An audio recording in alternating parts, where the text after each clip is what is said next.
बिस्मिल्लाहिर्रहमानिर्रहीम अल्हम्दुलिल्लाहि रब्बिल आलमीन वस्सलातु वस्सलामु अला सय्यिदिल मुरसलीन नबीना मुहम्मद व अला आलिहि व सहबिहि अजमाइन व मन तबिअहुम बिइहसान इला यौमिद्दीन अम्मा बाद फ़अऊज़ु बिल्लाहि मिनश शैतानिर रजीम व यौम यक़ूलु नादू शुरकाइयल्लज़ीना ज़अमतुम फ़दअऊहुम फ़लम यस्तजीबू लहुम व जअलना बैनहुम मौबिक़ा वरअल मुजरिमून अन्नार फ़ज़न्नू अन्नहुम वाक़िऊहा व लम यजिदू अन्हा मसरिफ़ा। আল্লাহ পাক রব্বুল আলামিনের সমস্ত প্রশংসা, সালাত এবং সালাম নাযিল হোক প্রিয় নবী সাল্লাল্লাহু আলাইহি সাল্লামের উপর। আজকে তাফসীর হবে সূরাতুল কাহফের আয়াত নম্বর 52 থেকে।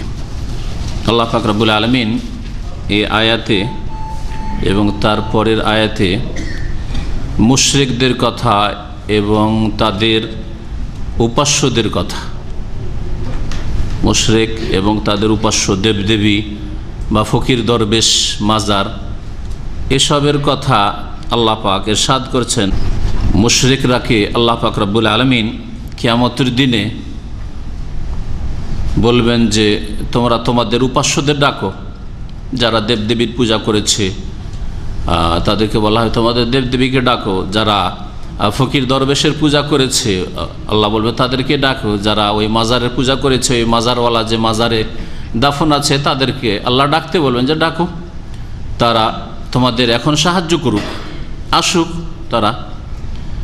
মহান আল্লাহ ইরশাদ করেছেন ওয়া ইয়াউমা ইয়াকুলু নাদু শুরাকাইয়াল্লাযীনা যাআমতুম, স্মরণ করো সেই দিনকে যেই দিন আল্লাহ পাক বলবেন নাদু শুরাকাইয়াল্লাযীনা যাআমতুম, তোমরা আহ্বান করো সেই সব আমার শরীকদেরকে, সেই সব আমার শরীকদেরকে, অংশীদেরকে, যাদের সম্পর্কে তোমাদের ধারণা ছিল যে তারা তোমাদের উপাস্য, তারা তোমাদেরকে দিতে পারে, তোমাদেরকে উদ্ধার করতে পারে। আল্লাযীনা যাআমতুম মানে তাদের সম্পর্কে তোমাদের ধারণা ছিল যে তারা কাজে আসবে, তোমাদের দুনিয়াতে কাজে এসছে, কাউকে ছেলে দিয়েছে, কারো রোগ ভালো করেছে, এরকম শিরকি ধারণা ছিল।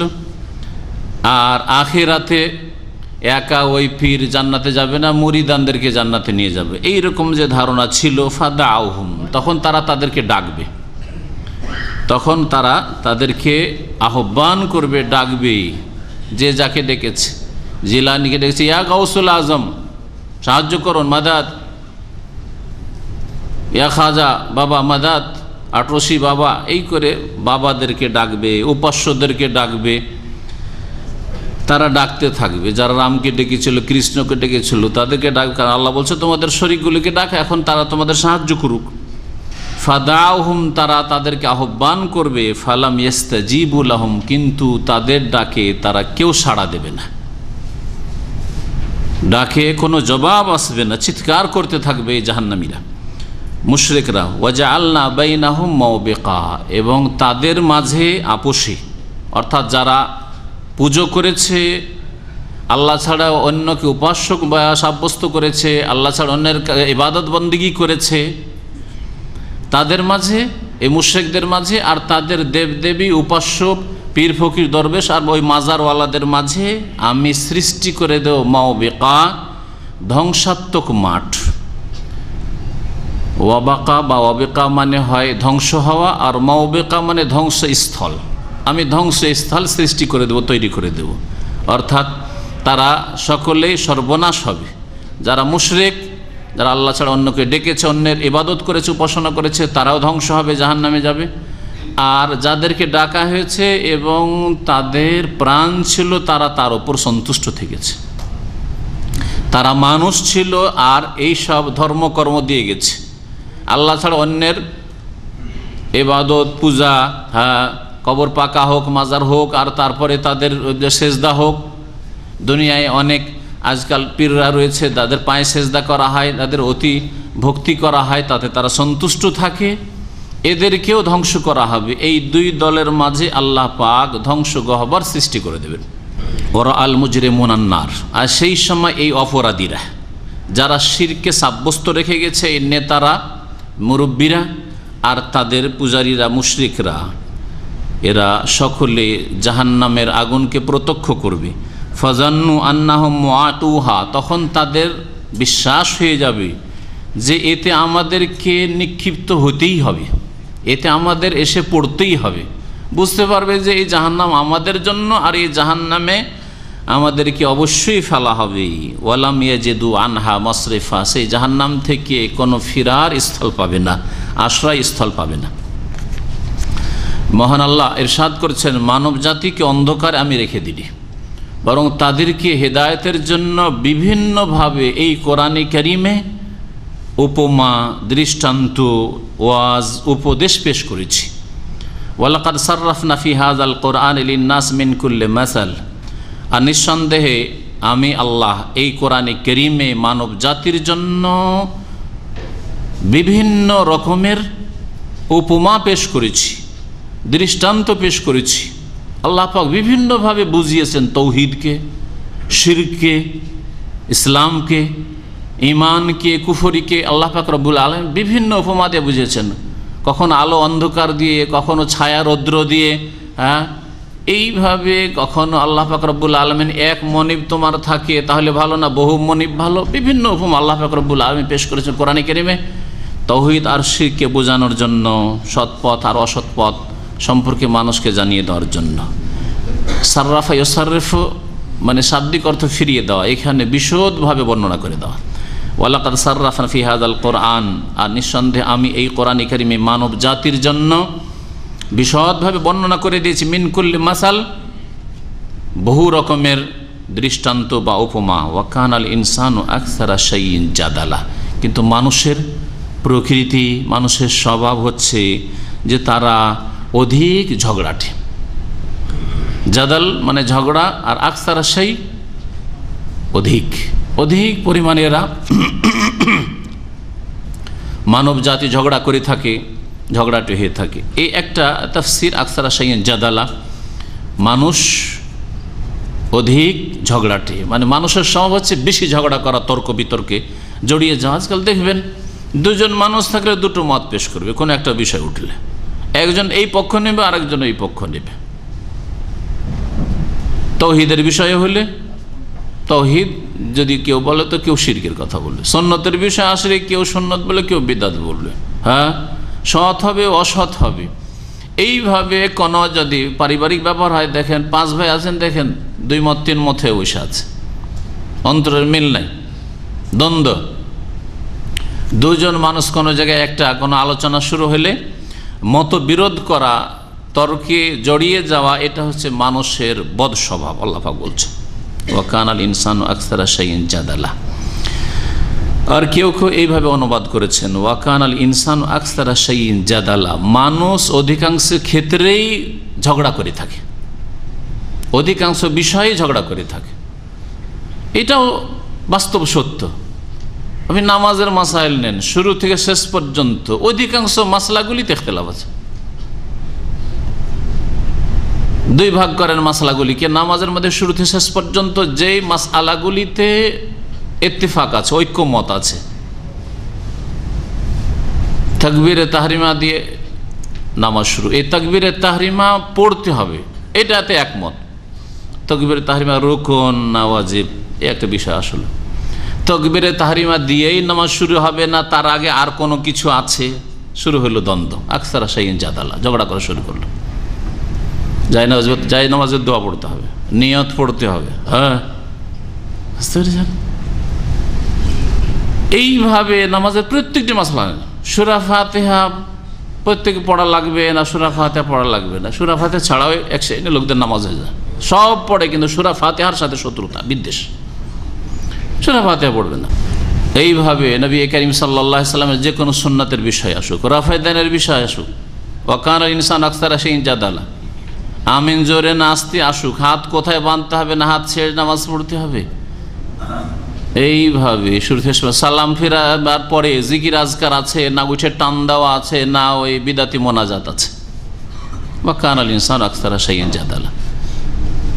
আমরা বেশ কিছু মাসলা মাসাইল হিসাব করে দেখেছি, যেসব মাসলাগুলি সবগুলিতে প্রায় এইভাবে পাবেন, যেসব মাসলা মাসাইলগুলি বিষয়গুলিতে ঐক্যমত আছে সেগুলির সংখ্যা অনেক কম, ওই সব মাসলার তুলনায় যেসব মাসলা ইখতিলাফ আছে। তাহলে মানুষের স্বভাব হচ্ছে দ্বন্দ্ব করা, মতবিরোধ সৃষ্টি করা, হ্যাঁ, আর এ মতবিরোধ দূর হবে, ইখতিলাফ দূর হবে। হ্যাঁ, কিসে? কোরআন এবং হাদিসের ভিত্তিতে। কোরআন সুন্নাহর কাছে আসতে হবে। কোরআনে কারীম মোতাবেক জীবন গড়বো, রাসূলুল্লাহ সাল্লাল্লাহু আলাইহি ওয়াসাল্লামের সহিহ হাদিস মোতাবেক জীবন গড়বো, তাহলে নামাজ একরকম না হলে কাছাকাছি হবে, আর না হলে বহু রকমের নামাজ, যে যেমন পারছে পড়ছে নামাজ। এইরকমই হজের মাসাইল নেন, ওমরার মাসাইল নেন, দুনিয়ার মাসলা, রাজনৈতিক সমস্যা নেন, আর সামাজিক ব্যাপার নেন, আর বিচার সালিস নেন, আর জমি জায়গায় নেন, আর ধন সম্পদ নেন। মানুষ ঝগড়ায় লিপ্ত আছে, ঝগড়ায় লিপ্ত আছে। আদালতে কত যে কেস ডেলি আসছে আল্লাহ পাক ভালো জানে। ওয়াকালান ইনসান আকসারা শাইইন জাদাল্লাহ। মানব জাতির স্বভাব হচ্ছে অধিকাংশ বিষয়ে ঝগড়া করা, বা মানব জাতি অধিক ঝগড়াটে। ওমা মানা আন-নাস আন ইউমিনু ইয জাআহুমুল হুদা ওয়া ইস্তাগফিরু রাব্বাহুম ইল্লা আন তা'তিয়াহুম সুন্নাতুল আউয়ালিন আও ইয়াতিয়াহুমুল আযাবু ক্বাবুলা। দেখুন মানুষ সম্পর্কে, যে মানুষ আল্লাহ এক কিনা এই বিষয়ে ইখতিলাফ শুরু করেছে। তাহলে প্রথম যেই বিষয়টি যেমন দিন স্পষ্ট, তার চেয়ে বেশি স্পষ্ট। এখন যে দিন রাত নয়, বাইরে ঘুরলে চোখওয়ালা লোক নিঃসন্দেহে বলবে যে দিন, এর চাইতে বেশি স্পষ্ট হচ্ছে যে আল্লাহ আহাদ, আল্লাহ একই একক, আল্লাহ সর্বশক্তিমান। আল্লাহ পাক রব্বুল আলামিন যেমন দেবদেবীর মুখাপেক্ষী নন, যে ওদেরকে দায়িত্বভার দেবেন, তেমন পীর ফকির ওলি এদের মুখাপেক্ষী নন, যে ওদেরকে ভাগ বন্টন করে দফতর দিয়ে দিয়েছেন। এই বিষয়গুলি একেবারে দিনের মতো স্পষ্ট। তারপরেও ওমা ইউমিনু আকসারুহুম বিল্লাহি ইল্লা ওয়া হুম মুশরিকুন, অধিকাংশ লোক ঈমানের দাবিদার হইলেও তারা শিরকে লিপ্ত আছে। আল্লাহ পাক রব্বুল আলামিন এই মুশরিকদের হেদায়েতে বাধা সম্পর্কে বলছেন। বিশেষ করে আর মুশরিকরা, কোরাইশরা, মক্কার লোকেরা, আশেপাশের লোকেরা, তারা যে হেদায়েত হতে বিলম্ব করলো। নবী করিম সাল্লাল্লাহু আলাইহি ওয়াসাল্লাম 13 বছর থাকলেন, মাত্র কিছু লোক ইসলাম গ্রহণ করলো। আল্লাহ পাক বলছেন ওমা মানা আন-নাস আন ইউমিনু, এদেরকে ঈমান নিয়ে আসতে কি বাধা দিয়েছিল? এই বিষয়টি ছাড়া আর কিছু বাধা দেয়নি। মা যদি নাফিয়া হয়, নেতিবাচক, আর এটাই ঠিক, তবে কেউ কেউ মা ইস্তিফহামিয়া, জিজ্ঞাসামূলক বলে অর্থ করেছেন, তারা তাতে অর্থ ফিট হবে। ওমা মানা আন-নাস আন ইউমিনু, মানুষকে বা এই মুশরিকদেরকে, যাদের মাঝে নবী করিম সাল্লাল্লাহু আলাইহি সাল্লাম প্রথম ইসলামের দাওয়াত নিয়ে এসেছেন, এদেরকে ঈমান নিয়ে আসতে, বিশ্বাস করতে বাধা দেয়নি। একমাত্র কি বাধা দিয়েছে? ইয জাআহুমুল হুদা, যখন তাদের কাছে হেদায়েত, সঠিক পথের দিক নির্দেশনা এসেছিল, কোরআনে কারীম এসেছিল, রাসূলুল্লাহ সাল্লাল্লাহু আলাইহি ওয়াসাল্লাম হাদি হয়ে এসেছিলেন, এবং যেই ব্যক্তি ঈমান নিয়ে আসবে সে আল্লাহর কাছে ভুলের মার্জনা কামনা করে, ওয়াস্তাগফিরু রাব্বাহুম, এবং তাদের প্রতিপালকের কাছে তারা মার্জনা কামনা করবে, ক্ষমা তলব করবে, এতে বাধা সৃষ্টি করেনি। একমাত্র এই বিষয়ে বাধা সৃষ্টি করেছে কি? ইল্লা আন তা'তিয়াহুম সুন্নাতুল আউয়ালিন, তারা এই অপেক্ষায় রয়েছে যে তাদের কাছে পূর্ববর্তী লোকেদের নিয়ম বা নীতিমালা চলে আসুক। আল্লাহ পাক রব্বুল আলামিনের যে নীতিমালা পূর্ববর্তী লোকদের সাথে ছিল, নূহ আলাইহিস সালামের জাতির সাথে, আদ জাতির সাথে, সামুদ জাতির সাথে, এইভাবে বিভিন্ন জাতির সাথে, ফেরাউন এবং ফেরাউনের অনুসারীদের সাথে, যে আল্লাহ পাকের নীতিমালা সুন্নাতুল আউয়ালিন, আগে যে সব লোকেরা চলে গেছে তাদের সাথে আল্লাহ পাকের কি নিয়ম নীতি ছিল, মানবে ঠিক আছে, আর না মানলে আল্লাহ পাকের আযাব দিয়ে ধ্বংস করা হবে। এই আল্লাহ পাকের সুন্নাত, আল্লাহ পাকের নীতিমালা, একে বলা হয়েছে এখানে সুন্নাতুল আউয়ালিন। এর অপেক্ষায় আছে, মানে এরা ঈমান নিয়ে আসবে না নবী, এরা শুধু ওই অপেক্ষায় আছে যে নূহ আলাইহিস সালামের জাতির মতো আযাব আসুক, ফেরাউন এবং ফেরাউন অনুসারীদের মতো এদের ধ্বংস করা হোক, আদ সামুদ সম্প্রদায়ের মতো এদের ধ্বংস করা হোক, লূত আলাইহিস সালামের জাতির মতো এদের ধ্বংস করা হোক। ধ্বংসের অপেক্ষা আছে, জাতি সংশোধন করবেন না। আর বর্তমান স্পষ্ট দেখতে পাচ্ছেন মুসলিম সমাজের অবস্থা, এত বালা মুসিবত, আসলে কোনো সংশোধন নেই। এত যে ঝড় তুফান, আর এই সংকেত আর সেই সংকেত, বলছে আমরা মোকাবেলা করব, কিন্তু আমরা তওবা করবো, এই কথা কারো মুখ দিয়ে বেরোয় না। বেদিন সব। আমরা ফিরে আসি মসজিদের দিকে, আল্লাহর দিকে, আল্লাহর কাছে তওবা করি, 2 রাকাত নামাজ পড়ে আপনারা আল্লাহর কাছে দোয়া করেন আল্লাহ পাক আযাব দূর করুক, ঝড় তুফান আসলে যে দোয়া পড়া নবী করিম সাল্লাল্লাহু আলাইহি ওয়াসাল্লামের সুন্নাত সেটা পড়েন। এইসব কথা শেখাবার তৌফিক হয় না। তাহলে এরা কিসের প্রতীক্ষায় রয়েছে? আনতা আতিয়াহুম সুন্নাতুল আউয়ালিন, পূর্ববর্তী লোকদের নিয়ম নীতিমালা যে আল্লাহর পক্ষ থেকে তাদের ক্ষেত্রে হয়েছিল তার অপেক্ষায় রয়েছে যে তাদের কাছে এসে যাক। আও ইয়াতিয়াহুমুল আযাব কবুলা, অথবা এই অপেক্ষায় রয়েছে যে তাদের সামনে আযাব সামনাসামনি চলে আসুক, বা তাদের কাছে আযাব চলে আসুক। আও ইয়াতিয়াহুমুল আযাব, তাদের কাছে আল্লাহ পাকের শাস্তি চলে আসুক কবুলা, সামনাসামনি। ওরা চোখে দেখতে চায় যে কোথায় হে মুহাম্মদ সাল্লাল্লাহু আলাইহি সাল্লাম, তুই বলছে যে তোমার নিয়ে আসা দিন ঠিক, আমাদেরটা ভুল, আমাদের পূর্বপুরুষের ধর্ম ভুল, তাহলে আমাদের উপর আযাব নিয়ে আসো দেখি। দেখতে চায় চোখে আযাবেরা। আর আযাব আল্লাহ পাকের, আল্লাহ যদি দেখিয়ে দেন তাহলে আর ছাড়বেন না। এইগুলির প্রতীক্ষায় রয়েছ, এসবের অপেক্ষায় রয়েছ। আল্লাহ পাক রব্বুল আলামিন এই কথা বলে মানব জাতিকে সতর্ক করছেন। ওমা নুরসিলুল মুরসালিনা ইল্লা মুবাশশিরিনা ওয়া মুনজিরিন, আর আমি আল্লাহ রাসূলগণকে পাঠাই না, তবে পাঠিয়েছি কেন? একমাত্র এই জন্যই পাঠিয়েছি ইল্লা মুবাশশিরিন, যে তারা সুসংবাদদাতা, ওয়া মুনজিরিন, আর সতর্ককারী। সুসংবাদ দেবে যারা ঈমানদার সৎকর্মশীল বিশ্বাসী তাদেরকে, আর সতর্ক করবে অবাধ্যদেরকে, পাপিষ্ঠদেরকে, যে এখনো সাবধান হও, সময় আছে। এই ছিল আম্বিয়া রসুলগণের দাওয়াতের মৌলিক বিষয়। যারা আল্লাহর দিন মেনে নেবে তাদের জন্য দুনিয়া এবং আখিরাতে সুসংবাদ রয়েছে, আল্লাহর দিনকে অবজ্ঞা করবে তাদের জন্য সতর্ক বাণী রয়েছে, দুনিয়া এবং আখিরাতে আল্লাহ পাকের শাস্তি রয়েছে। ওয়ায়ুজাদিলুল্লাযিনা কাফারু বিল বাতিল, আর কাফেররা বিতর্কে লিপ্ত হয়, ঝগড়া করে, বিল বাতিল, ভ্রান্ত মতবাদ পেশ করে। তারা আল্লাহ পাকের দিনের সামনে, কোরআনে কারীমের বিধানের সামনে বাতিল কথা পেশ করে, ভ্রান্ত মতবাদ পেশ করে। সে যে কোনো ক্ষেত্রে হোক না কেন, আকীদার ক্ষেত্রে হোক, বাতিল আকীদা পেশ করে, তাওহীদের জায়গায় শিরক পেশ করে, সুন্নতের জায়গায় বিদাত পেশ করে। যদি আপনি বলেন যে কোরআনে বা হাদিসে নেই, তো বলবে কাজটা তো ভালো, মন্দ করছি নাকি, ওলিয়া উলিয়া তাজিম করছি। এগুলি হইল বাতিল যুক্তি, আল্লাহ এগুলিকে বাতিল বলে। ইউজাদিলুল্লাযিনা কাফারু বিল বাতিল। আর একটি বাতিল হচ্ছে যে বাপদাদা মূর্খ তো ছিল না, আমাদের বাপদাদা বড়ই বিচক্ষণ ছিল, আমাদের চাইতে শক্তিশালী জ্ঞানী গুণী ছিল, তো বাপদাদার এতদিন ধরে করে এলো, তারা সব ভুলে ছিল নাকি? কখনো হইতে পারেন না এটা। সুতরাং ওয়াজাদানা আলাইহি আবানা কাযালিকা ইয়াফআলুন, বাপদাদা পূর্বপুরুষ এরকম করেছে, তা ছাড়বো না। এরা সব যুগের বাতিল পন্থীদের বাতিল মতবাদ, আল্লাহ বলছেন বিল বাতিল। এরা বাতিল পেশ করে হকের সামনে, কোরআনের বিধানের সামনে, রাসূলের বাণীর সামনে, তারা বাতিল পেশ করে, বাপদাদার দোহাই দেয়। আজকালও যারা শিরক বিদাত করে তাদের মধ্যে এটা পাবেন আপনি। কোরআন এবং হাদিসের কথা পেশ করেন, তাহলে বলবে তাহলে কি আমাদের দেশের সবাই ভুলে আছে নাকি? হিন্দু মানুষ সবাই ভুলে আছে নাকি? কেউ বুঝে না। ইউজাদিলুল্লাযিনা কাফারু বিল বাতিল।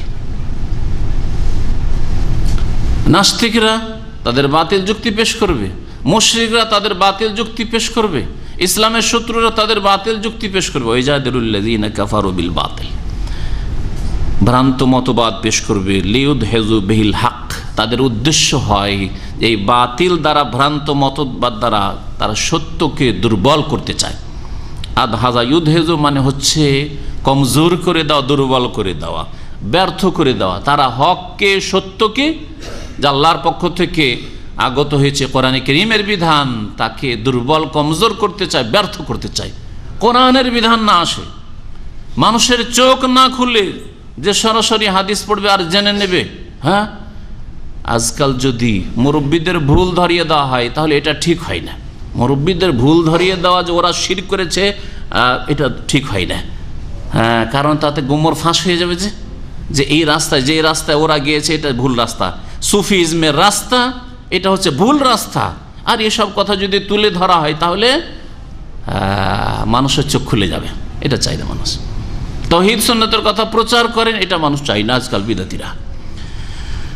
লিউদহিজু বিহিল হক, সত্যকে তারা দুর্বল দেখতে চায়। সেজন্য তারা আর একটা কথা বলবে যে আমাদেরকে বলে লাভ কি, সাধারণ মানুষকে, আমাদের তো আমির আছে, আমাদের দলের নেতারা আছে, তাদের সাথে কেন কথা বলে না, আমাদের মার্কাজে এসে কেন কথা বলে না, আমাদের আলেমদের সাথে মাদ্রাসায় গিয়ে কেন কথা বলে না। হ্যাঁ, ওই জায়দুল্লাযিনা কাফারুল বাতিল, বাতিলপন্থীরা বাতিল পেশ করে লিউদহিজু বিহিল হক, সত্যকে দুর্বল করতে চায়, ব্যর্থ করতে চায়। ওয়াত্তাখাযু আয়াতি ওয়া মা উনজিরু হুজুয়া, আর তারা আমার নিদর্শন সমূহকে, আমার আয়াতকে, সে আল্লাহ পাকের সৃষ্টিগত আয়াত হোক অথবা আল্লাহ পাকের শরীয়তের আয়াত, কোরআনে কারীমের আয়াত হোক, আল্লাহ পাকের বিধান হোক, সবগুলিকে আয়াত শব্দটি শামিল। এর আগে অনেকবার আয়াতের তাফসীর করেছে। আয়াতে কাউনিয়া মানে সৃষ্টিগত আল্লাহ পাকের নিদর্শন, যা দেখে, যা নিয়ে চিন্তা করে আল্লাহ পাককে চেনা যায় যে এসবের সৃষ্টিকর্তা অবশ্যই আছেন, আর তার ওয়াহদানিয়াত, একত্ব সম্পর্কে জানা যায়।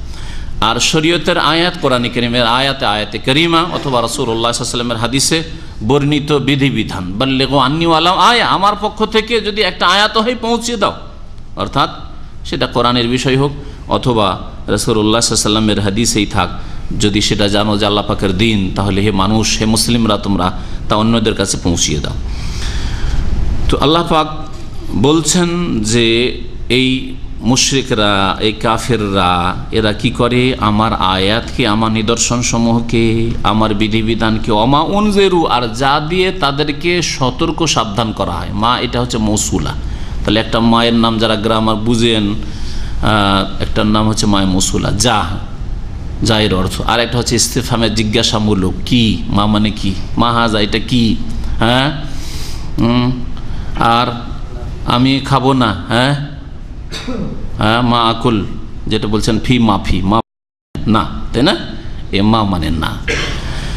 তো আল্লাহ পাকের বলছে ওমা উনজিরু, আর যা দিয়ে তাদেরকে সতর্ক সাবধান করা হয়েছে তাকেও, তাহলে আল্লাহ পাকের আয়াতকেও, আর যা দিয়ে তাদেরকে সতর্ক সাবধান করা হয়েছে, মানে দেখো, সাবধান হয়ে যাও, আল্লাহ পাকের আযাব আসবে, এরকম পাপের জীবন থাকলে চিরকাল এইরকমই দাদাগিরি করবে না, থাকবে না, আল্লাহ পাক ধ্বংস করবেন, পারিবারিক আযাব আসবে, না হয় শারীরিক আযাব আসবে, মানসিক আযাব আসবে, আর না হলে আসমানি আযাব আসবে, না হয় জমিনি আযাব আসবে, হ্যাঁ, রাজনৈতিক আযাব আসবে, বিভিন্ন রকমের আযাব, আযাবের শেষ নেই, আযাবের শেষ নেই। তো আল্লাহ পাক রব্বুল আলামিন মানুষকে যা দিয়ে সতর্ক করেছেন, মানে আল্লাহ পাকের আযাবের ওয়ার্নিং, ওমা উনজিরু, এগুলিকে কাফের জালেমরা কি মনে করে, হুজুয়া, ঠাট্টা বিদ্রুপ করে, এগুলো নিয়ে ঠাট্টা করে, আর এগুলো কথা, এদের আযাবের ধমক দিচ্ছে, আযাব, এইগুলো তো সব প্রাকৃতিক ব্যাপার, এই তো সাইক্লোন, এই তো অমুক, তো এইসব প্রাকৃতিক ব্যাপার, এগুলো ঠাট্টা নয়, ঠাট্টা করা। ওমান আযালামু মিম্মান যুক্কিরা বিআয়াতি রাব্বিহি, ওর চাইতে বড় জালেম আর কি হতে পারে, যাকে তার প্রতিপালকের আয়াত সমূহ দ্বারা উপদেশ দেওয়া হইল, স্মরণ করিয়ে দেওয়া হয় আল্লাহ পাকের আয়াত, কোরআনে কারীম স্মরণ করিয়ে দেওয়া হলো, রাসূলুল্লাহ সাল্লাল্লাহু আলাইহি ওয়াসাল্লামের হাদিস স্মরণ করিয়ে দেওয়া হইল, ফাআরাযা আনহা, কিন্তু না মেনে বিমুখ হয়ে পড়ল, ফাআরাযা আনহা, মুখ ফিরিয়ে নিল, মানতে চাই না।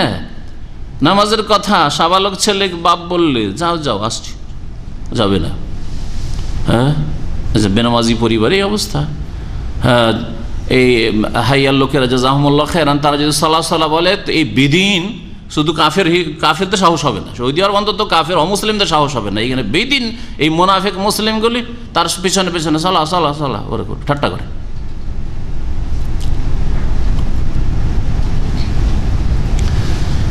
ওর চাইতে বড় জালেম আর কে, যাকে আল্লাহ পাকের আয়াত নিদর্শন দিয়ে, কোরআন হাদিস দিয়ে উপদেশ পেশ করা হয়, ফাআরায আনহা, তা থেকে পাশ কাটিয়ে চলে যায়, মুখ ফিরিয়ে নেই, ওয়া নাসিয়া মা কাদ্দামাত ইয়াদা, আর ভুলে যায় যে তার দুই হাত এর পূর্বে কি পাঠিয়েছে, অর্থাৎ তার পূর্ব কৃতকর্মকে ভুলে যায়, এর আগে কি কি পাপ করেছে সব রেকর্ড হয়ে আছে আল্লাহ পাক রব্বুল আলামিনের কাছে, আল্লাহর মালায়েকা ফেরেশতাকে রেকর্ড করে রেখেছেন, ভুলে গেছো। ইন্না জাআলনা আলা কুলুবিহিম আকিন্নাতান আন ইয়াফকাহু, নিশ্চয় আমি আল্লাহ তাদের অন্তরের ওপর, আকিন্নাতুন, কিনানের জামা বা কিনানাতুনের জামা হচ্ছে আকিন্না, তাদের অন্তরের ওপর আবরণ দিয়ে দিচ্ছি, পর্দা দিয়ে দিচ্ছি। আইয়াফকাহু এখানে একটি লা উজ্জ আছে। সবসময় এইরকম যেখানে বাক্য আসে সেখানে একটা লা উজ্জ থাকে, আল্লাহ ইয়াফকাহু, যাতে করে তারা বুঝতে না পারে, আসল বিষয় তাদের বোধগম্য না হয়, উপলব্ধি না করে, নির্বোধ হয়ে থেকে যায়। ওয়াফি আযানিহিম ওয়াকরা, এবং তাদের কানের ওপর আমি বোঝা ঢেলে দিয়েছি। ওয়াকরুন মানে বোঝা, এটা শাব্দিক অর্থ। কানের উপর বোঝা ঢেলে দেওয়া মানে আমি তাদের বধির করে দিয়েছি, বধিরতা তাদের কানের ওপর চাপিয়ে দিয়েছি। ওয়াইন তাদউহুম ইলাল হুদা, সুতরাং তাদেরকে যদি হে নবী তুমি সঠিক পথের দিকে আহ্বান করো, ডাকো, হে ভালো মানুষরা তোমরা খারাপদেরকে, এই বেদিন পাপিষ্টদেরকে যারা পাপে ডুবে গেছে আর অতীতে কত অপকর্ম করেছে, পাপ করেছে, ভুলে গেছে যে কত বড় বড় যে পাপ, জেনা, খুন, ব্যভিচার আর লুট তারাজ আর বেঈমানি আর কত রকমের যে জুলম অত্যাচার করে রেখেছে আর কত যে নামাজ ছেড়েছে, এরা ভুলে গেছে। অনাসিয়া মা কাদ্দামাত ইয়াদা, এদেরকে যদি হেদায়েতের দিকে ডাকো, সঠিক পথের দিকে আহ্বান করো, ফালা ইয়াহতাদু ইযান আবাদা, তাহলে এরা কখনো হেদায়েত প্রাপ্ত হবে না, সঠিক পথ নেবে না। ওয়া রাব্বুকাল গফুরুর যুর রাহমা, তবুও হে নবী মুহাম্মদ সাল্লাল্লাহু আলাইহি সাল্লাম তোমার প্রতিপালক আল গফুর, তিনি মহান মার্জনাকারী, তিনি ক্ষমাশীল, যুর রাহমা এবং দয়ার আধার। সুবহানাল্লাহ, আমরা আমাদের অধীনে যারা কাজ করে তাদেরকে একটা ছাড় দিতে চাই না, আর খুব বেশি যদি উদারতা থাকে তো অসুবিধা নেই। আজকে একটা ভুল করেছে ছেড়ে দিলাম, আচ্ছা দুটো ছাড়লাম, আর ছাড়বো না 3 বার। আরও যদি উদারতা থাকে 3 বার 4 বার বেলা তো ছাড়ার প্রশ্নই উঠে না, তাই না? কোন কর্মচারী কোন কর্মস্থলে যদি খেয়ানত করে, তার যদি ব্যাড রিপোর্ট হয় তো একটা ওয়ার্নিং লেটার, 2টা 3টে তারপরে রাখবে। আল্লাহ পাক রব্বুল আলামিন কত রহমান, কত বড় রহিম, যুর রাহমা, দয়ার আধার তিনি। কত পাপ করে যাচ্ছেন, নিজের হিসাব করেন তো দেখি। কত অবাধ্য আপনি, কত নাফরমানি করছেন, অন্যায় কাজ করছেন, আর আপনি না করলে আপনার ভাই করছে না, আপনার আশেপাশের লোকেরা করছে। তারপর আল্লাহ পাক রব্বুল আলামিন কারো কাছ থেকে রিজিক ছিনিয়ে নেন না, দুনিয়া ছিনিয়ে নেন না। আল্লাহ পাক রব্বুল দিয়েই যাচ্ছেন, মাঝে মাঝে একটু ধাক্কা দিচ্ছেন যাতে সংশোধন হয়, কিন্তু সংশোধনও হচ্ছে না।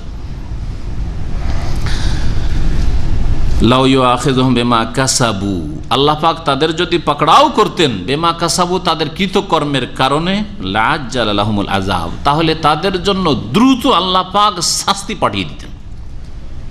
আল্লাহ পাক দ্রুত সাথে সাথে শাস্তি দিয়ে দিতেন।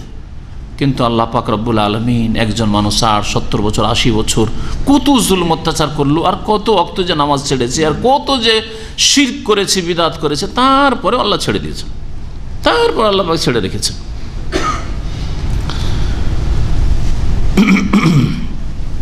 আল্লাহ পাক ইরশাদ করছেন বাল্লাহু মাউইদ, আল্লাহ এইভাবে সকল পাপীকে, সকল অন্যায়কারীকে দুনিয়ায় ধ্বংস করে দেবেন না, পানিশমেন্ট দেবেন না, বরং তাদের জন্য একটা প্রতিশ্রুতির সময় রয়েছে। মাউইদ, আজকাল এই শব্দটা আরবরা ব্যবহার করে অ্যাপয়েন্টমেন্টের ক্ষেত্রে। অ্যাপয়েন্টমেন্টকে কি বলা হয়? হসপিটালে যদি আপনি অ্যাপয়েন্টমেন্ট নিতে যান তাহলে ওটাকে বলে মাওয়েদ, ওর জমা হচ্ছে মাওয়াইদ। মানুষকে আযাব দেওয়ার জন্য, তাদের কর্মের ফল দেওয়ার জন্য আল্লাহ পাকের প্রতিশ্রুত সময় রয়েছে। আল্লাহ পাক দুনিয়াতে সকলকে বদলা দেবেন না, ভালো করলে সবগুলি দুনিয়াতে দিয়ে দেবেন, এটাও করবেন না, কারণ দুনিয়া বদলার জগৎ নয়, কর্মজগৎ। আর সকল পাপীকে তাদের পাপের শাস্তি দেবেন না, কারণ এটা তাদের বদলার জগৎ, প্রতিদান জগৎ নয়। আল্লাহ পাকের মওইদ রয়েছে, মওতের পরে ওই জামানা শুরু হবে, সময় শুরু হবে। আর দুনিয়াতে আল্লাহ পাক ইচ্ছা করলে ইয়াফআলু মা ইয়াশা, ফাআলুন লিমা ইউরিদ, আল্লাহ ইচ্ছা করলে পাপের শাস্তি দিতে পারেন। যেমন বিভিন্ন রকমের আযাব, বালা মুসিবত আজকে মানব জাতির উপর এসছে, এগুলি তাদের পাপের ফসল, তাদের পাপের জমির এগুলি হচ্ছে ফলন। আল্লাহ পাক ইরশাদ করছেন বাল্লাহু মাউইদ, তাদের জন্য একটা অ্যাপয়েন্টমেন্ট রয়েছে, নির্ধারিত সময় রয়েছে। লা ইয়াজিদু মিন দুনিহি মাওইলা, এই সময়কে পাশ কাটিয়ে কোনো আশ্রয়স্থল পাবে না। মাওইলা মানে মালজা, কোনো আশ্রয়ের জায়গা, এমন কোনো জায়গা পাবে না যে সেই অ্যাপয়েন্টমেন্টের সময় আমি যাব না, মতের সময় হাজির হয়েছে, না না না আমি যাব না, এত পাপ করেছি, হাজির হলে কি যে হবে, যাব না। হ্যাঁ, চলবে না। দুনিয়ার কেসে চলছে, বড় বড় নেতা, আমি যাব না, আমার উকিল লড়ছে, বিদেশে আছে আর উকিল লড়ছে, ওখান থেকে পয়সাতে লড়ছে। হ্যাঁ, আল্লাহ পাক বলছেন অতিলকাল কোরা আহলাকনাহুম, আর এই সব জনপদ, এই যে বহু জনপদ যে আমি পৃথিবীতে ধ্বংস করেছি, যেসব জাতি বা যেসব জাতির এলাকাকে আল্লাহ পাক ধ্বংস করেছেন, সেসব দিকে ইঙ্গিত করে আল্লাহ বলছেন অতিলকাল কোরা আহলাকনাহুম, এই সব জনপদকে, সেই জনপদগুলির অধিবাসীদেরকে, কারিয়াতনের বহুবচন হচ্ছে কোরা, গ্রামকেও বলা হয় আর শহরকেও বলা হয়, এগুলিকে আমি আহলাকনাহুম, এগুলির অধিবাসীদেরকে আমি ধ্বংস করেছি। কেন? লাম্মা যালামু, যখন তারা জুলম অত্যাচার করেছে, আল্লাহর হকের ক্ষেত্রে জুলুম করেছে, মানুষের হকের ক্ষেত্রে জুলুম করেছে, শিরক কুফরি করেছে, আল্লাহর হক নষ্ট করেছে শিরক করে, আর না হলে রাসূলুল্লাহ সাল্লাল্লাহু আলাইহি ওয়াসাল্লামের হক নষ্ট করেছে বিদআত করে, আর না হলে ইবাদত বন্দেগীর ক্ষেত্রে আল্লাহ এবং তার রাসূল সাল্লাল্লাহু আলাইহি ওয়াসাল্লামের হক নষ্ট করেছে, আর না হয় মানুষের হক নষ্ট করেছে, কি মানুষকে খুন করেছে, জিনা ব্যভিচার বেড়ে গেছে, অশ্লীলতা বেড়ে গেছে, বহু পাপ বেড়ে গেছে। লাম্মা যালামু, যখন জুলম অত্যাচার করেছে, তখন আমি ওই জনপদের অধিবাসীদেরকে ধ্বংস করেছি। ওয়াজআলনা লিমাহলিকিহিম মাওইদা, আর তাদের ধ্বংসের জন্য একটি প্রতিশ্রুত সময় আমি নির্ধারণ করেছি, সেই সময় ধ্বংস করেছি। আল্লাহ পাক হঠাৎ করে ধ্বংস করেননি, যে কোনো আগের আম্বিয়া রসুলগণের জাতিকেও যদি ধ্বংস করে থাকে তার জন্য দীর্ঘ সময় দিয়েছে। নবী করিম সাল্লাল্লাহু আলাইহি ওয়াসাল্লাম 13 বছর ইসলামের দাওয়াত করলেন, তারপরে মদিনায় হিজরত করে আসলেন, আরও 2 বছর গেল, দ্বিতীয় হিজরিতে বদরে গিয়ে আবু জাহাল আর উতবা সাইবা রাবিয়া, ওই সব 70 জন কাফের নেতাদের সময় আসলো, মওইদ অ্যাপয়েন্টমেন্ট আসলো, এখন তোদের ধ্বংসের সময়। 15 বছর সময় দিয়েছেন আল্লাহ পাক রব্বুল আলামিন, হেদায়েতের জন্য, বোঝার জন্য যথেষ্ট। আল্লাহ পাক এইরকম জালেমদেরকে সময় দিয়েছেন। আল্লাহ পাক রব্বুল আলামিন বড়ই দয়াবান যে মানুষকে সময় দিয়ে থাকেন। এরপরে শুরু হবে মূসা আলাইহিস সালাম এবং খাজির আলাইহিস সালামের ঘটনা। শব্দটি আসলে খাজির, নাম হচ্ছে কি খাজির, আর আমাদের দেশের লোকেরা কি বলে বিকৃত করে, খিজির, আর ওটা আরও করে খিজির, আরও অনেকের কাছ থেকে, মূর্খদের কাছ থেকে শুধু খোঁজ খেজির, জানি না খোঁজ মানে কি, মানে ওদের পীরগুলো সব খাজা হয়, মানে সব খোঁজা হয়, সেই জন্যই নাকি খোঁজ খেজির বলে থাকে। তো এখান থেকে শুরু হবে মূসা আলাইহিস সালাম এবং খাজির আলাইহিস সালামের ঘটনা। আর আজকে তাফসীরটা এগিয়ে দিই, তার সাথে সাথে সহিহ বুখারীর হাদিস যাতে বিস্তারিত ঘটনা মূসা খাজির আলাইহিস সালামের রয়েছে সেটা শুনিয়ে দিই।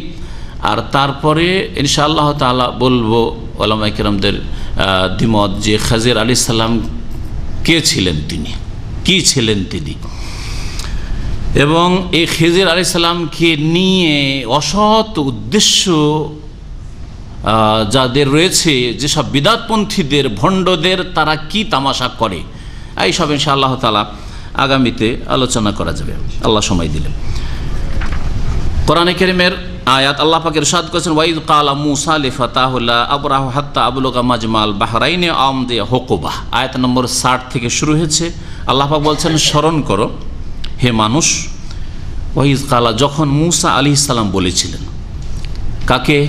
লেফাতাহু, তার যুবক সঙ্গীকে। ফাতার শাব্দিক অর্থ হচ্ছে যুবক, আর এখানে ভাব অর্থ হচ্ছে তার সঙ্গী, যেমন হাদিসে রয়েছে, তাফসীর কিতাবাদিতে রয়েছে ইউশা বিন নুন। এই যুবক সঙ্গী ছিলেন মূসা আলাইহিস সালামের, ছাত্র ছিলেন, তাকে সাথে নিয়ে এই সফর শুরু হয়। আল্লাহ পাক সংক্ষেপে বললেন মূসা আলাইহিস সালাম একদিন তার যুবক সঙ্গীকে, লা আবরাহ, আমরা অটল থাকব নিজের এই সফরে, অর্থাৎ আমরা চলতেই থাকব। শাব্দিক অর্থ লা আবরাহ মানে আমরা অটল থাকব, আমরা চলতেই থাকবো, হাত্তা আবলুগা মাজমাল বাহরাইন, যতক্ষণ পর্যন্ত 2 সমুদ্রের মিলন স্থলে না পৌঁছে যাব বা সঙ্গম স্থলে না পৌঁছে যাব। আও আমদিয়া হুকুবা, অথবা আমি কাটিয়ে দেব এই পথে দীর্ঘকাল, যুগ যুগ কাটিয়ে দেব। যদি এই সেই 2 সমুদ্রের সঙ্গম স্থল পর্যন্ত পৌঁছিতে যুগ যুগ কেটে যায়, তবু আমি কাটিয়ে দেব। এ কথা বললেন মূসা আলাইহিস সালাম, কাকে? তার সঙ্গীকে। ফালাম্মা বালাগা মাজমা বাইনেহমা, অতঃপর যখন তারা দুইজনে পৌঁছিলেন দুই সমুদ্রের সঙ্গম স্থলে। মাজমা মানে একত্রিত হওয়ার স্থান, ইসম জারফের সেকা। জামা ইয়াজমা মানে একত্রিত করা, আর মাজমা মানে জমা হওয়ার, একত্রিত হওয়ার স্থান। এই যে লোকজন দামাম শহরের আনাজ কানাজ থেকে আসছে আর এই শিকো মার্কেটে এসে এখানে করে সব দেশিদের সাথে দেখা করছে, নেপালি নেপালির সাথে, বাঙালি বাঙালির সাথে, ইত্যাদি ইত্যাদি, এক একটা এলাকা এক এক কমিউনিটির, এগুলো হচ্ছে মাজমা। এই জন্য আমাদের দেশে আপনার এই কোনো মাহফিলকে, অনুষ্ঠানকে কি বলা হয়? মাজমাও বলা হয়। মনে হয় বুঝেন আপনারা, তাই না? সঙ্গম স্থল। মাজমা বাইনেহা মানে মাজমা বাইনাল বাহরাইন, দুই সমুদ্রের সঙ্গম স্থলে যখন উভয়ে পৌঁছিলেন, নাসিয়া হুতাহমা, তখন তারা তাদের সাথে যে একটা ভাজি করা মাছ ছিল সেটা ভুলে গেলেন। জীবিত হয়ে লাফ দিয়ে পড়ে গেছে, এটা দেখেছেন ইউশা বিন নুন, এই খাদেম, কিন্তু মুসা আলাইহিস সালামকে বলতে ভুলে গেছেন। যদি জানতে পারতেন যে মাছ তো নেই, পড়ে গেছে, তার মানে এইখানে এইটাই হচ্ছে সে সঙ্গম স্থল, এখানেই খোঁজাখুঁজি করতে হবে, যার সন্ধানে এসছি আর যার সাথে সাক্ষাতের জন্য এসছি, যার কাছ থেকে কিছু শেখার জন্য এসছি। ফাত্তাখাযা সাবিলাহু ফিল বাহরি সারাবা, অতঃপর সেই মাছ, হুত বলা হয় বড় মাছকে, হুত বলা হয় বড় মাছকে। তো সেই মাছ নিজের রাস্তা গ্রহণ করলো, রাস্তা নিয়ে নিল। ইত্তাখাযা মানে নিয়ে নেওয়া, সাবিলাহু নিজের রাস্তা, পথ নিয়ে নিল, ফিল বাহরি সমুদ্রে, সারাবা সুরঙ্গ আকারে, এমনভাবে লাফ দিল জীবিত হয়ে তাদের ব্যাগ থেকে বা নাস্তাদানি থেকে, যেইখান দিয়ে গেছে পানিতে লাফ দিয়ে, সেখানে একেবারে সুরঙ্গ হয়ে গেছে।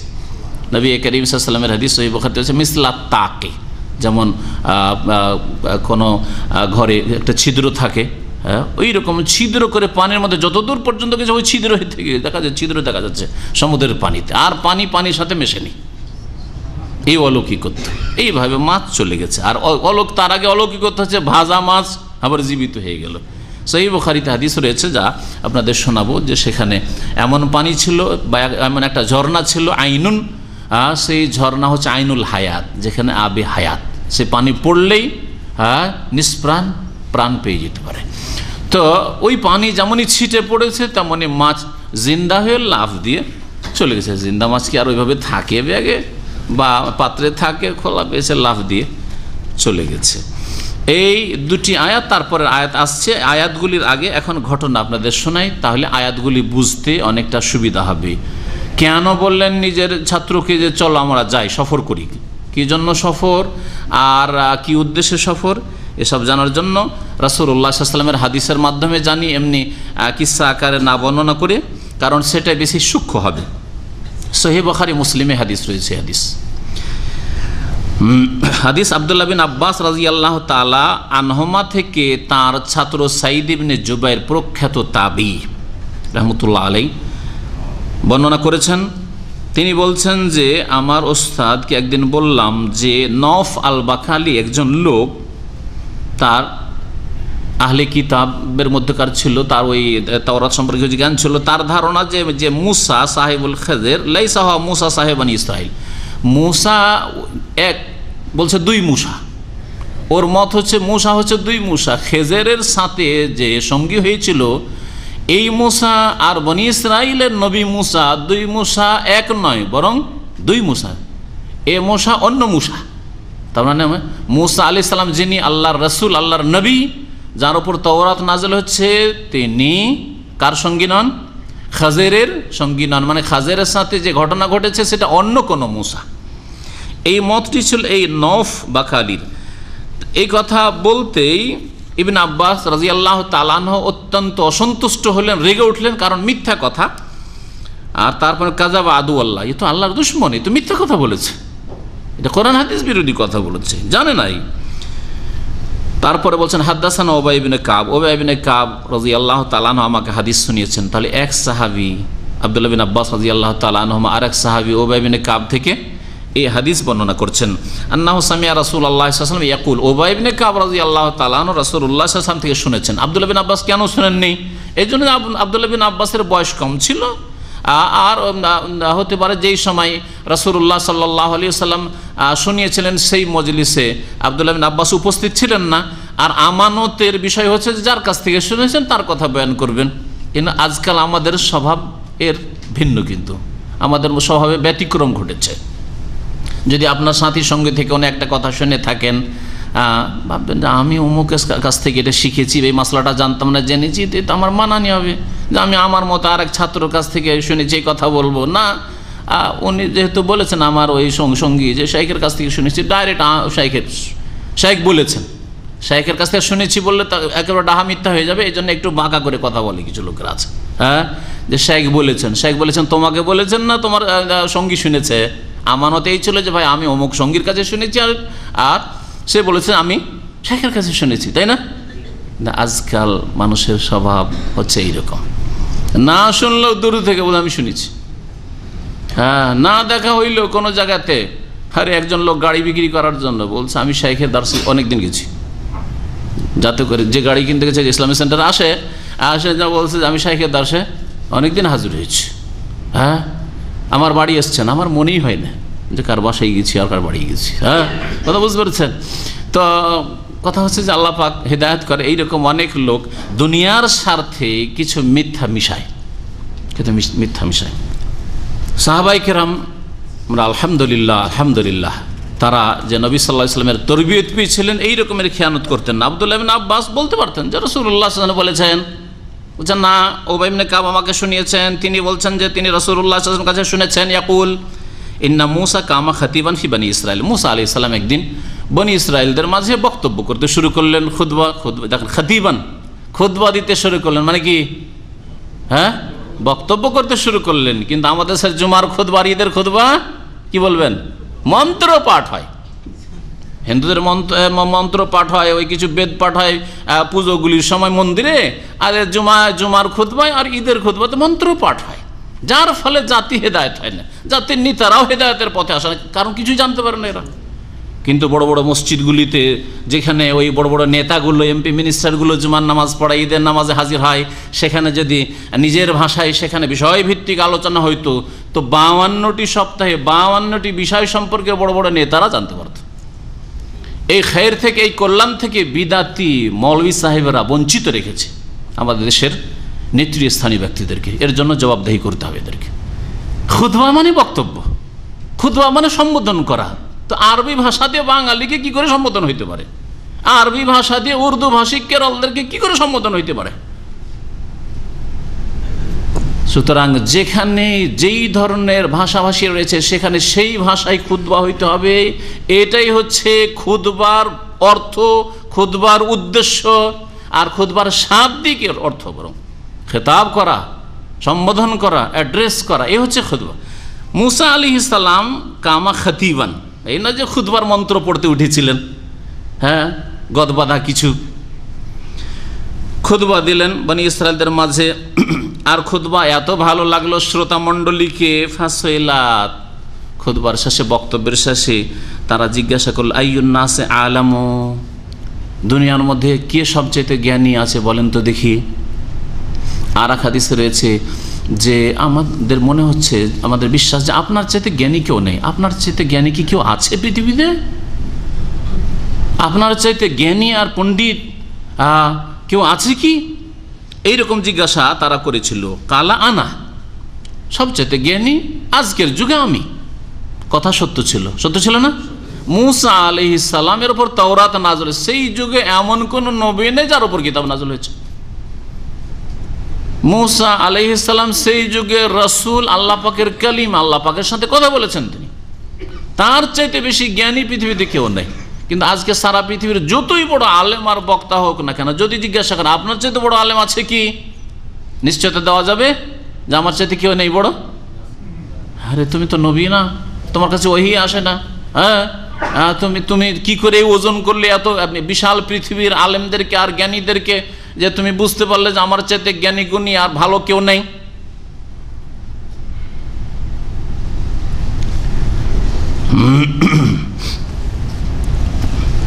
আল্লাহ পাক রব্বুল আলামিন কিন্তু অসন্তুষ্ট হয়ে গেলেন যে মুসা আলাইহিস সালাম এই কথাটা ভালো লাগলো না, ঠিক হইল না। অথচ কথা ঠিক বলেছিলেন। কি জন্য?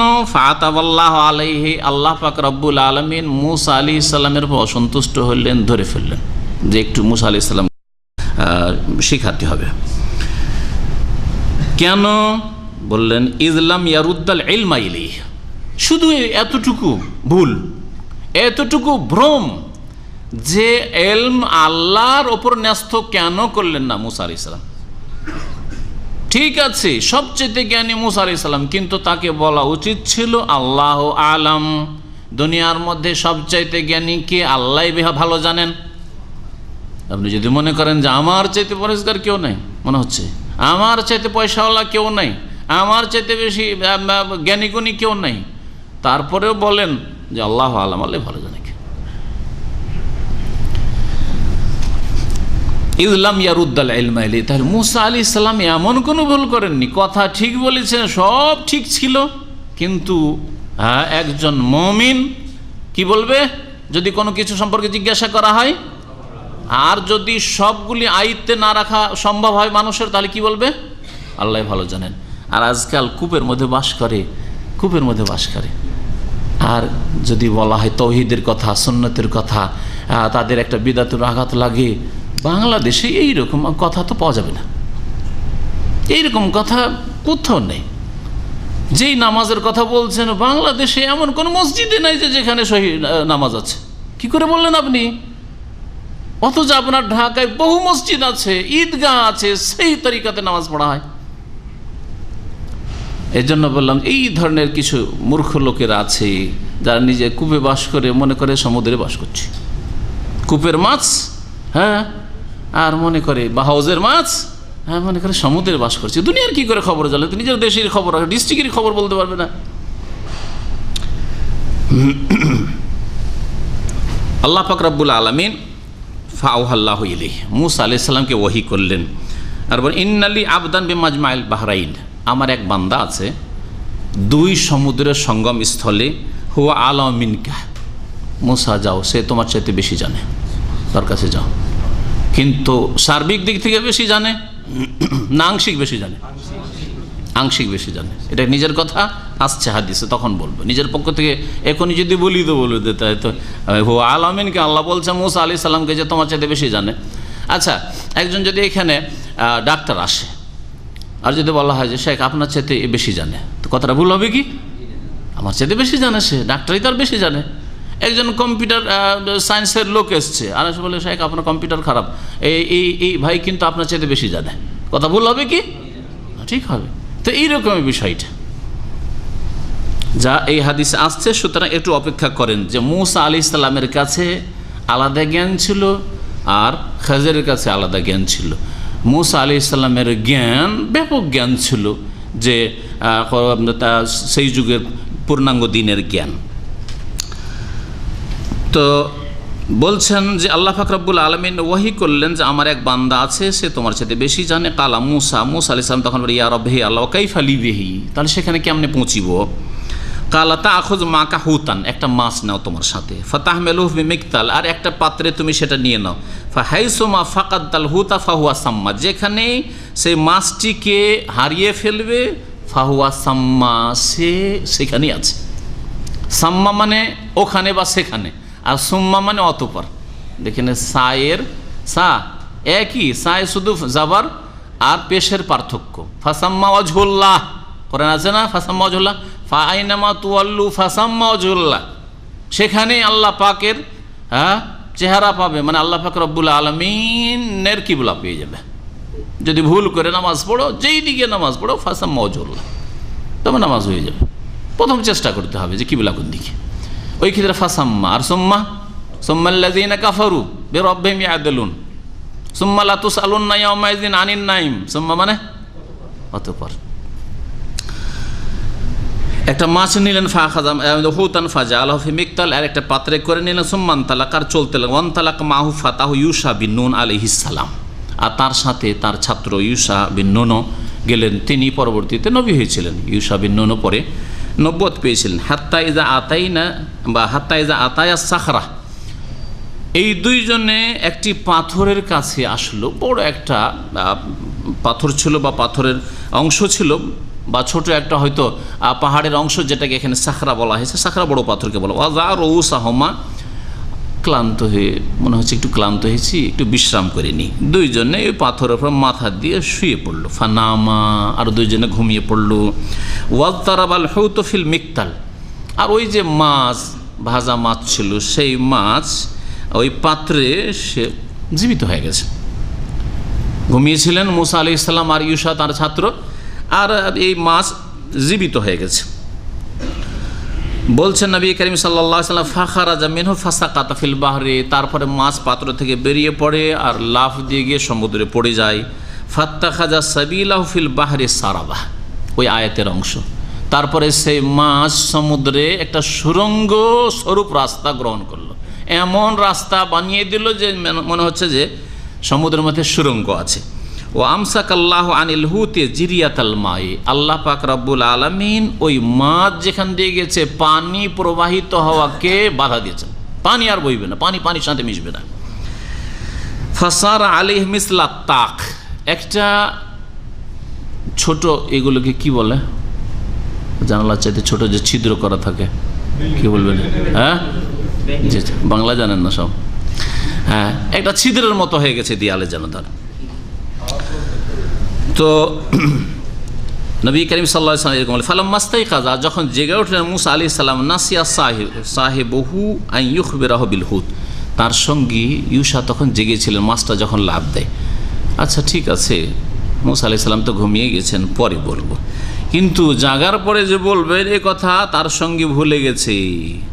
ফান্তালাকা বাকিয়াতা ইয়াউমিহিমা ওয়া লাইলাতাহুমা, তারপরে তারা আবার হাঁটতে শুরু করে দুইজনে। যে দিনের কিছু অংশ হয়তো বৈকাল হয়েছিল, যেমন তাফসীরকাররা বলেছেন সন্ধ্যা হয়ে গেল, আবার সারা রাত পার হয়ে গেল। হাত্তা ইযা কানা মিনাল গাদ, আগামীকাল সকাল হয়ে গেছে, নাস্তার সময় হয়েছে। হাঁটতেই আছেন, চলতে আছেন যে কোথায় পাবো যার কাছে আমার চাইতে বেশি জ্ঞান আছে, আল্লাহ পাক বলেছেন, সুতরাং তার কাছ থেকে কিছু শিখবো, জানবো। কালা মুসা আলী ফাতাহ, মুসা আলাইহিস সালাম তখন সকালবেলা বললেন নিজে খাদেমকে, আতেনা গাদা আনা লাকাদ লাকিনা মিন সাফারিনা হাযা নাসাবা। এটা হচ্ছে কোরআনে কারীমের আয়াত, যে আয়াতটার তাফসীর করে দিই তাহলে বুঝতে সুবিধা হবে। আল্লাহ পাক রব্বুল আলামিন ইরশাদ করছেন, ফালাম্মা জাওয়াজা, যখন মুসা এবং তার এই খাদেম এই স্থানকে অতিক্রম করে গেল, পার করে গেল। কোন স্থান? মাজমাউল বাহরাইন, দুই সমুদ্রের যে সঙ্গম স্থল, এই জায়গাকে পার করে গেল। কাল আলে ফাতাহু, তখন সে নিজ যুবককে বলল, বেশ কিছু দূর চলে গেছে, যেমন হাদিস আসলো, রাত পার হয়ে গেছে, সকাল হয়ে গেছে। আতে না গাদা আনা, আমাদেরকে আমাদের সকালে নাস্তা দাও, খাবার দাও। লাকাদ লাকিনা মিন সাফারিনা হাযা নাসাবা, আমাদের এই সফরে বড়ই ক্লান্তি আমাদেরকে পেয়ে গেছে, ক্লান্তির সম্মুখীন হয়েছি, বড় ক্লান্ত হয়ে গেছি। নবী করিম সাল্লাল্লাহু আলাইহি ওয়াসাল্লামের এই হাদিসে রয়েছে, এখন শুনেন যে তার আগে পর্যন্ত কিন্তু অনেক দূর হেঁটে এসছেন, এই জায়গায় আসা পর্যন্ত কোনো ক্লান্তি আসেনি। যেমনই আসল গন্তব্যস্থান অতিক্রম করেছেন, শুরু হয়ে গেছে ক্লান্তি। নবী করিম সাল্লাল্লাহু আলাইহি ওয়াসাল্লাম বলছেন যে মুসা আলাইহিস সালাম বললেন, আতেনা গাদানা, আমাদেরকে আমাদের নাস্তা দাও বা খাবার দাও। লাকাদ লাকিনা মিন সাফারিনা হাযা নাসাবা, আমাদের এই সফরে আমাদেরকে ক্লান্তি পেয়ে গেছে বা ক্লান্তির সম্মুখীন হয়েছি। ওয়ালাম ইয়াজিদ মুসা নাসাবা হাত্তা জাওয়াজাল মাকান আল্লাযী আমারাহুল্লাহু বিহি, নবী সাল্লাল্লাহু বলছেন যে মুসা আলাইহিস সালাম অতক্ষণ পর্যন্ত ক্লান্ত হননি যতক্ষণ পর্যন্ত ওই জায়গা থেকে তিনি অতিক্রম না করেছেন যেই জায়গার আল্লাহ নির্দেশ দিয়েছিলেন, মাজমাউল বাহরাইন, দুই সমুদ্রের সঙ্গম স্থলে পৌঁছে যাও তুমি।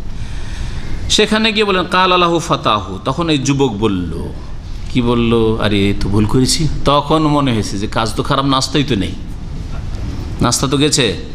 কালা আরাইতা, তখন ওই খাদেম বলল, আরাইতা, আচ্ছা আপনি বলুন তো, ইজ আওয়াইনা ইলা সাখরা, যখন আমরা আশ্রয় নিয়েছিলাম ওই পাথরের পাশে, পাথরের মাথা দিয়ে আমরা শুয়ে গেছিলাম দুইজনে, তখন দেখেছি যে মাছ পালিয়ে গেল লাফ দিয়ে।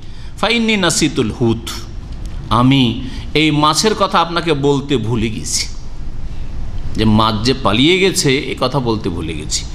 ওয়ামা আনসানি ইল্লা শয়তান, আর আমাকে ভুলিয়ে দিয়েছে একমাত্র শয়তানে। তার ভুলিয়ে দেওয়া কাজ, এই রকমই মন্দ কাজ কার পক্ষ থেকে হয়? শয়তানের প্ররোচনায় হয়, শয়তানের পক্ষ থেকে গাফিল করে দেওয়াই হয়। যে কোনো পাপ হয় শয়তান প্ররোচিত করে, শয়তান কুমন্ত্রণা দেয়। কোনো একটা ভালো কাজ ভুলে গেলেন, শয়তান ভুলিয়ে দেয়, কিন্তু নামাজের মধ্যে আসেন শয়তান স্মরণ করিয়ে দেবে। পরীক্ষা করেছেন? সারাদিন যতগুলি কাজ কথা ভুলে আসেন, নামাজের মধ্যে আসলে শয়তান বলবে উজকুর কাজা, উজকুর কাজা। এটা হাদিসের শব্দ বলছি।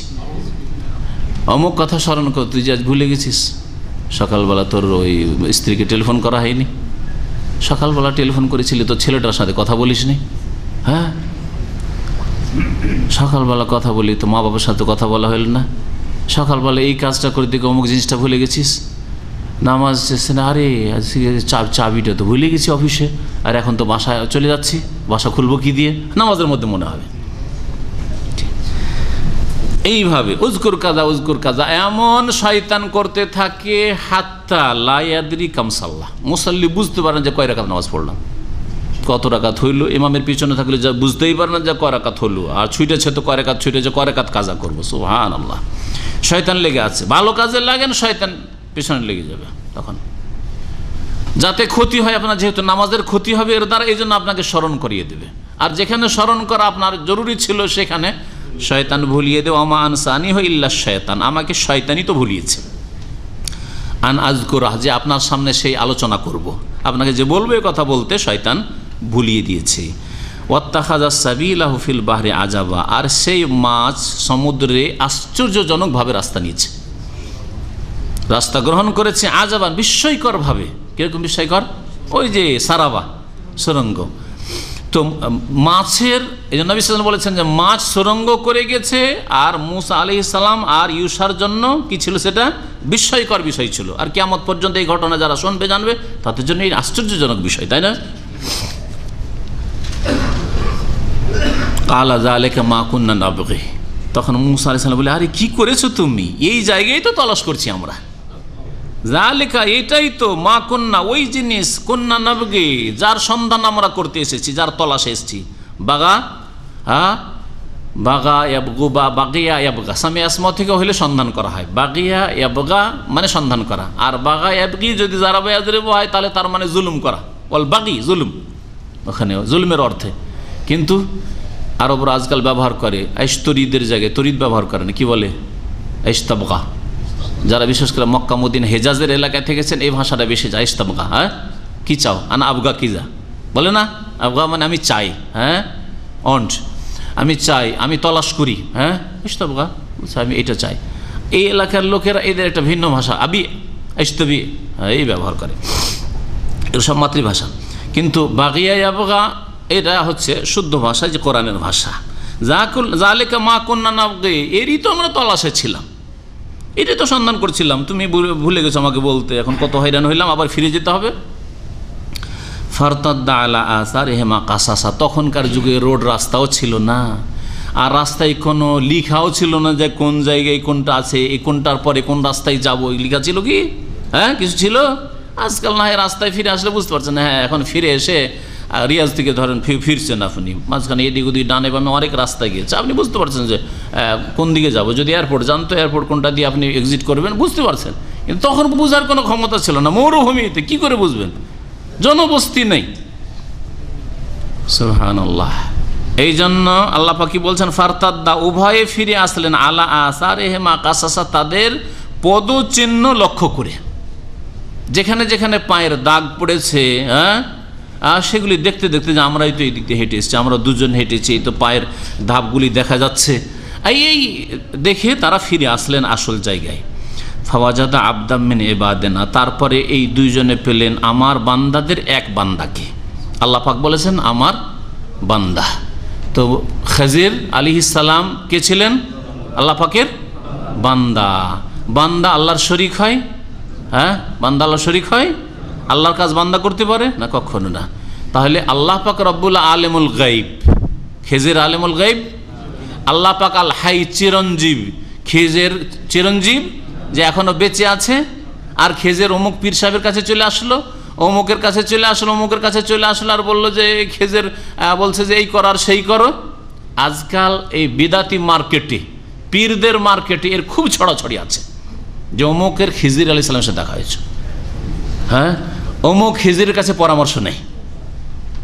তাহলে বান্দা কি করে আল্লাহই চিরঞ্জীব হইতে পারে? যখন আল্লাহর বান্দা তো অবশ্যই তিনি মারা গেছেন। আর এই বিষয়টিও বলবো ইনশাআল্লাহ তাআলা এই ঘটনা শেষ করার পরে, তবে তাফসীর শেষ করার পরে আগামী সপ্তাহে সেটা স্মরণ করে দিবেন আপনারা। এখন হাদিসের দিকে ফিরে আসেন।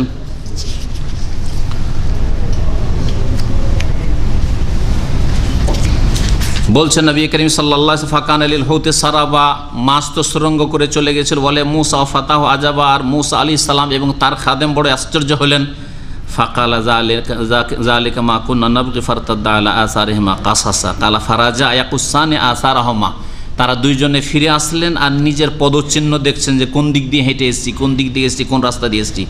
হাত্তান্তে হায়া এলা সাখরাতে, ওই ঠিক যেই পাথরে মাথা দিয়ে শুয়ে বিশ্রাম করেছিলেন সেই পাথরের কাছে ফিরে আসলেন। ফায়দা রাজুলুন মুসাজ্জা বিসব, এসে দেখলেন যে একজন মানুষ শুয়ে আছে কাপড় বা চাদর, সব কাপড়, কাপড় দিয়ে শরীর ঢেকে, সাজ্জায় সাজ্জে মানে হচ্ছে ঢেকে দাও, ওয়াল্লাইলি ইজা সাজা, রাতের শপথ, আর রাতকে যা ঢেকে নেই মানে অন্ধকারে ঢেকে নেই, রাতের আলোকে অন্ধকারে ঢেকে নেই। সাজা মানে তাহলে ঢেকে নেওয়া, আচ্ছাদিত করা।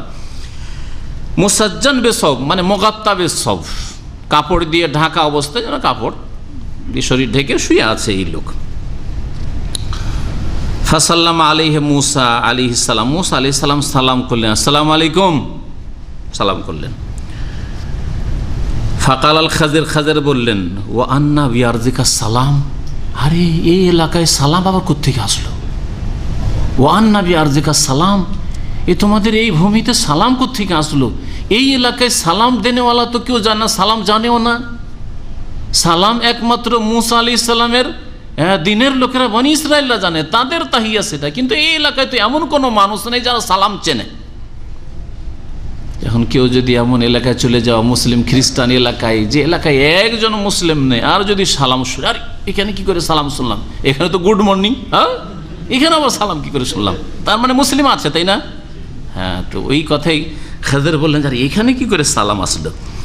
ফাকালানা মুসা, তখন মুসা আলাইহিস বললেন আমি তো মুসা বলছি। ফাকালা মুসা বনি ইসরাইল, কোন মুসা? ওই বনি ইসরাইলদের যে মুসা আর কথা জানি বা শুনেছি যে নবী তিনি। কালার নাম, হ্যাঁ ওই বনি ইসরাইলের মুসা আমি। কালা আতাইতুকা লিতুআল্লিমানি মিম্মা উল্লিমতা রুশদা, আপনার কাছে এসেছি যাতে আপনাকে যে শিক্ষা দেওয়া হয়েছে সেই শিক্ষা, সেই জ্ঞান থেকে আমাকে শিখাবেন, যা আমার জন্য দিক নির্দেশনা হবে, রুশদা। কালা ইন্নাকা লান তাসতাতিয়া মাইয়া সাবরা। এখন হাদিসের সাথে আয়াতগুলো এগোয়, কারণ এগুলি আয়াতের কথা। আল্লাহ পাক রব্বুল আলামিন ইরশাদ করছেন ফাওয়াজাদা আবদাম মিন ইবাদিনা, মুসা এবং তার ছাত্র আমার বান্দাদের এক বান্দাকে পেলেন। আতাইনাহু রাহমাতাম মিন ইনদিনা, আমার পক্ষ থেকে তাকে আমি রহমত, করুণা দান করেছি। ওয়া আল্লামনাহু মিন লাদুন্না ইলমা, এবং আমার পক্ষ থেকে তাকে বিশেষ জ্ঞান দান করেছি, আমার পক্ষ থেকে জ্ঞান দান করেছি। আল্লাহ বললেন বিদাতপন্থীরা এই সুফি ইজমে একটি এলেমের নাম আছে ইলমে লদুন্নি, শুনেছেন? এই মিথ্যুকরা আবিষ্কার করে, অথচ নবী করিম সাল্লাল্লাহু আলাইহি সাল্লাম কোনোদিন ইলমে লদুন্নির কথা বলেননি। এই যে মিল্লাদুন্না মানে আমার পক্ষ থেকে, এর মানে ইলমে লদুন্নি নয়, এর মানে কি মিল্লাদুন্না মানে মিন ইনদিনা, আমার পক্ষ থেকে। তো আল্লাহ বলছেন আমার পক্ষ থেকে তাকে এলেম দান করেছি। আর এই সুফিরা, এই পীরতন্ত্রে বিশ্বাসী বিদাতিরা, আর এরা সকলেই বিদাতি, এরা বলে যে আমাদের কাছে ইলমে লদুন্নি আছে, মানে তার জন্য কোরআনও লাগে না, হাদিসও লাগে না, কোরআন হাদিসও পাওয়া যায় না, ওইটা আল্লাহর পক্ষ থেকে ব্যাকডোর দিয়ে। বুঝতে পেরেছেন? ইলমে লদুন্নি। আর তার নামে হচ্ছে মারিফতি ইলম আর হাকিকত। হ্যাঁ, ওইটা শরীয়ত না, মারিফত হাকিকত, সব ভণ্ডামি আর ভণ্ডামি। খাজির আলাইহিস সালাম সম্পর্কে যখন বলবো যে তিনি নবী ছিলেন না কে ছিলেন, তখন সেই বিষয়টি আরও স্পষ্ট হবে যে খেজেরের শরীয়ত মানবেন না মুহাম্মদ রাসূলুল্লাহ সাল্লাল্লাহু আলাইহি ওয়াসাল্লাম শরীয়ত মানবেন বলেন। একটা শুধু প্রশ্ন করলাম যাতে আপনাদের দিমাগটা একটু খুলে, মগজটা খুলে। যে আপনার আমার ওপর কোন শরীয়ত ফরজ করে, কোন দিন ফরজ করা হয়েছে? মুহাম্মদুর রাসূলুল্লাহ সাল্লাল্লাহু আলাইহি ওয়াসাল্লামের দিন। ওয়াল্লাহি লাউ কানা মূসা হাইয়ান, আল্লাহর কসম করে বলছে উমর, মূসাও যদি জীবিত থাকতো আজকে, মা ওয়াসিয়াহু ইল্লা ইত্তিবাই, তাহলে আমার অনুসরণ করা ছাড়া, আমার তরিকা মানা ছাড়া তার কোনো নাজাত ছিল না, উপায় ছিল না। তাহলে এই পীর ভণ্ডদের আর মারিফতির নাম দিয়ে পাপ করা, মুরিদানদের বিবিদের সাথে নির্জনে দেখা সাক্ষাৎ আর পা টিপে নেওয়া, অথবা তাদের বিশেষ বিশেষ ফতোয়াবাজি করা যে আমাদের জন্য জায়নামাজ মদে যদি ডুবানো থাকে তাতেও নামাজ পড়তে বললে অসুবিধা নেই, কারণ আমরা মারিফতি ইলম ওই ইলমে লদুন্নি দিয়ে বলছি। এটা মুহাম্মদ রাসূলুল্লাহ সাল্লাল্লাহু আলাইহি ওয়াসাল্লামের শরীয়ত না। যেই শরীয়ত না মানলে মূসা আলাইহিস সালামের পরিত্রাণ ছিল না, যদি মূসা বেঁচে থাকতেন মুহাম্মদ রাসূলুল্লাহ সাল্লাল্লাহু আলাইহি ওয়াসাল্লামের রিসালাতের জামানায়। এই জন্য ঈসা আলাইহিস সালাম যখন কিয়ামতের আগে আসবেন, তখন কোন শরীয়ত দিয়ে, কোন বিধান দিয়ে ফয়সালা করবেন? কোন নামাজ পড়ে, কোন ইবাদত করবেন? খ্রিস্টানদের? হ্যাঁ, মুহাম্মদ রাসূলুল্লাহ সাল্লাল্লাহু আলাইহি ওয়াসাল্লামের আনিত দিন কোরআন এবং হাদিস দিয়ে দেশ পরিচালনা করবেন, বিচার করবেন, নামাজ পড়বেন, না হলে নাজাত নেই। ভালো করে শুনে রাখেন। তাহলে এই পীর ভণ্ডদের নাজাত কি করে হইতে পারে যারা মারিফতি ইলমের দাবিদার?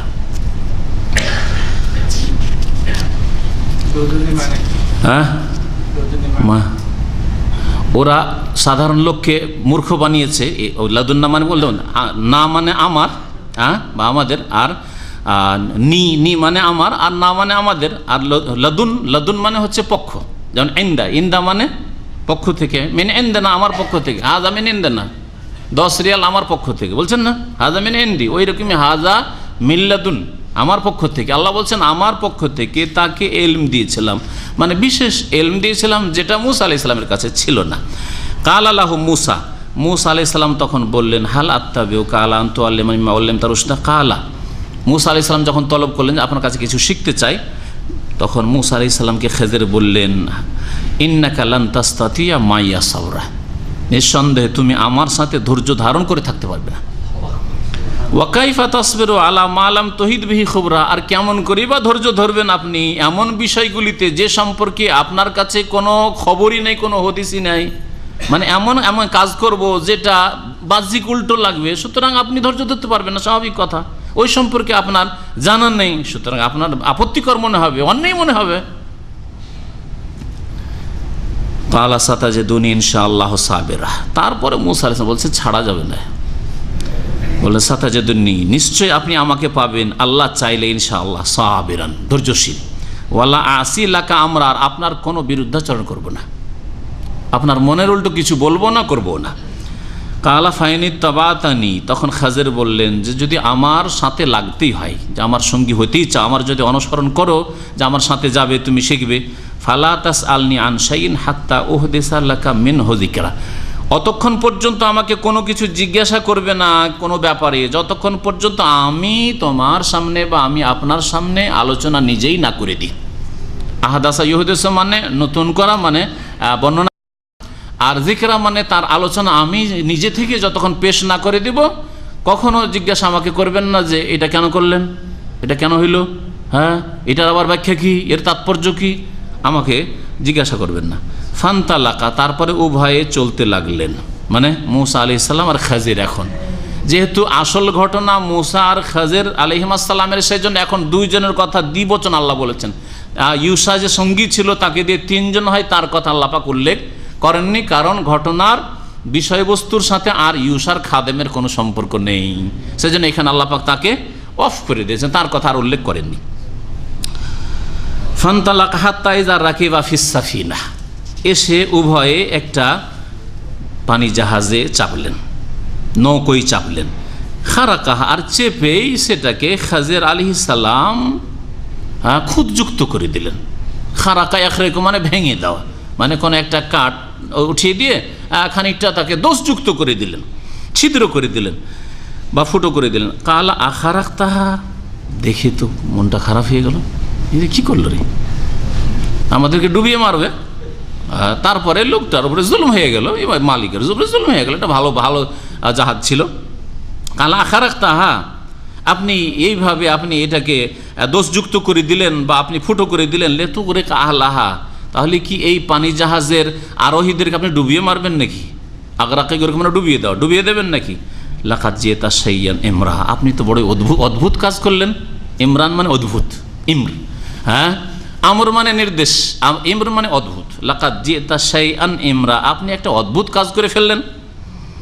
কালা আলামা কুল ইন্নাকা লান তাসতাতিয়া মা'আ সাবর, আমি কি বলিনি যে হে মুসা আপনি আমার সাথে সবর করতে পারবেন, ধৈর্য ধরতে পারবেন না? আমি তো আগেই বলেছি।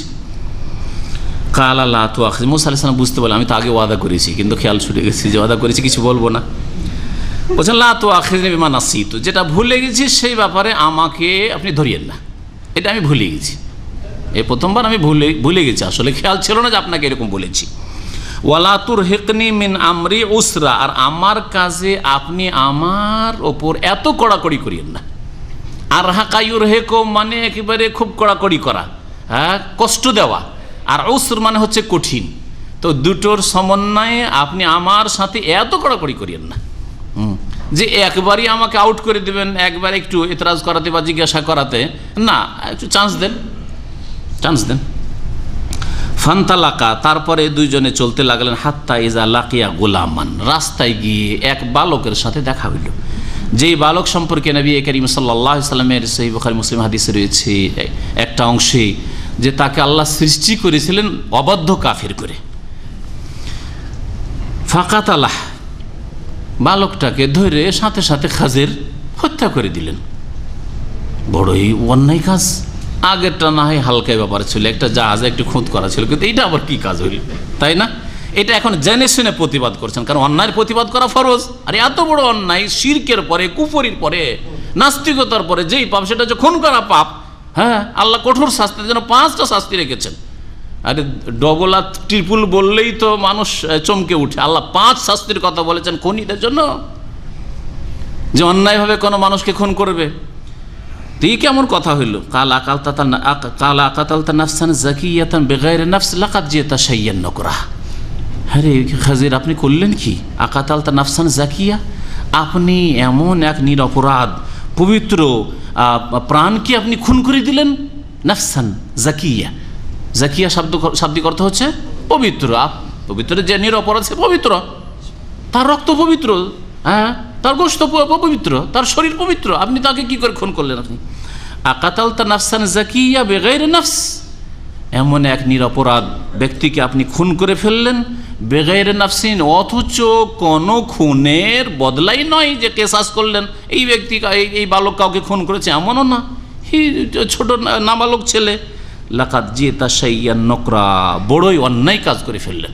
আগের বেলা বলেছিলেন যে অদ্ভুত কাজ করলেন, আর এবার বলছেন নুকরা। ইমরা বললেন না, কারণ এটা অদ্ভুত শুধু নয়, এটা বড়ই অন্যায় কাজ, মুনকার, মারুফ না, এটা বৈধ কাজ নয়, জায়েজ কাজ না। লাকাদ জিতা শাইয়ান নুকরা, এমন কাজ করে ফেললেন যেটা বড়ই অন্যায়।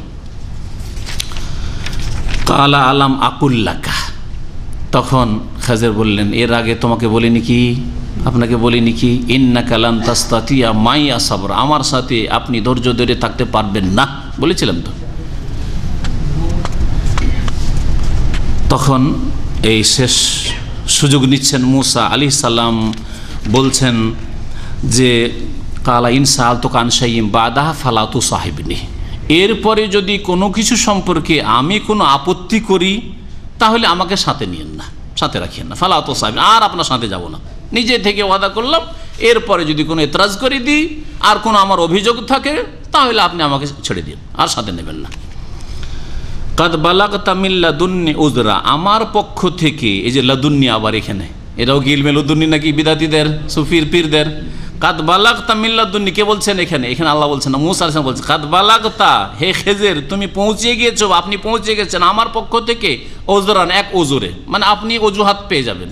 এরপরে যদি এতরাজ করি, কোনো প্রশ্ন করি, তাহলে আপনি অজুহাত পেয়ে গেছেন, ন্যায্য অজুহাত, আমাকে আর রাখবেন না সাথে। ফান্তালাকা, তারপরে উভয়ে চলতে লাগলেন। হাত্তা ইজা আতায়া আহলা কারিয়াত নিস্তাত আমা আহলাহা, এমন এক জনপদে বা জনপদের অধিবাসীদের কাছে আসলেন। কারিয়া জনপদ, আর আহাল জনপদের অধিবাসী। জনপদের অধিবাসীদের কাছে, গ্রামবাসীদের কাছে আসলেন দুজনে। ইস্তাত আমা আহলা, আর খুব খিদাও লেগেছিল, দুইজনকেই খিদে লেগেছে। ইস্তাত আমা আহলা, দুইজনেই সেই জনপদের লোকদের কাছে, গ্রামবাসীদের কাছে খাদ্য তলব করলেন। তামুন মানে খাবার, আর ইস্তাতআমা বাবে ইস্তেফাল মানে খাদ্য চাওয়া, যেমন গাফারা একফেরো মানে মার্জনা গুফরান, আর ইস্তাগফারা মানে মার্জনা কামনা করা। ইস্তাগফারা মানে মার্জনা কামনা করা, এই জন্য আস্তাগফিরুল্লাহ আস্তাগফিরুল্লাহ, আল্লাহ তোমার কাছে মার্জনা কামনা করি, তাই না? আল্লাহ মার্জনা কামনা করি। ইস্তাতআম আহলাহা, সেই গ্রামের অধিবাসীদের কাছে খাবার চাইলেন যে ভাই খুব খিদে লেগেছে, আমরা মুসাফির মানুষ, তো আমাদেরকে খেতে দেন।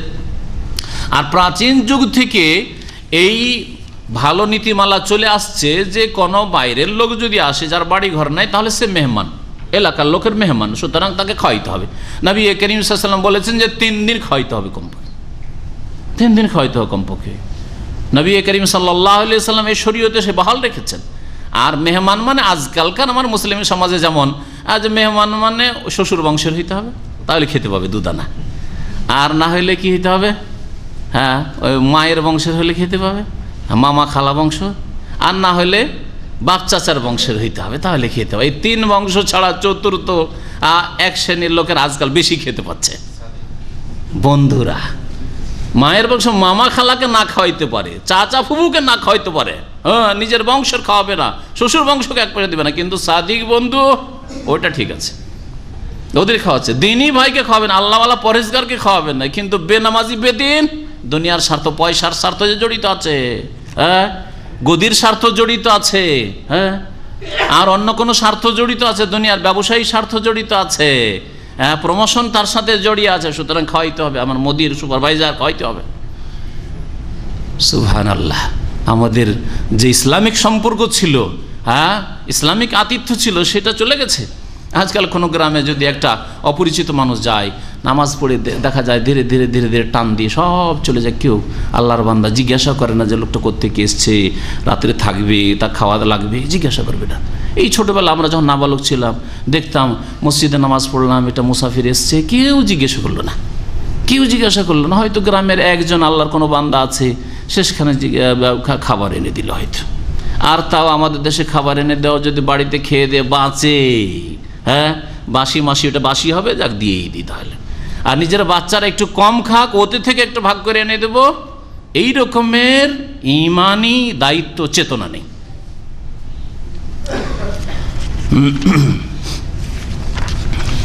কি বলছিলাম, যে খাবার চাইলেন কে, মুসা এবং খাজির আলাইহিস সালাম। এখান থেকে একটা শিক্ষণীয় বিষয়, যে খাজির আলাইহিস সালামেরও খাবারের প্রয়োজন হয়েছে না, ইস্তাতআমা, দুইজনেই খাবার চাইলেন, দ্বিবচন, দুইজনে খাবার চাইলেন।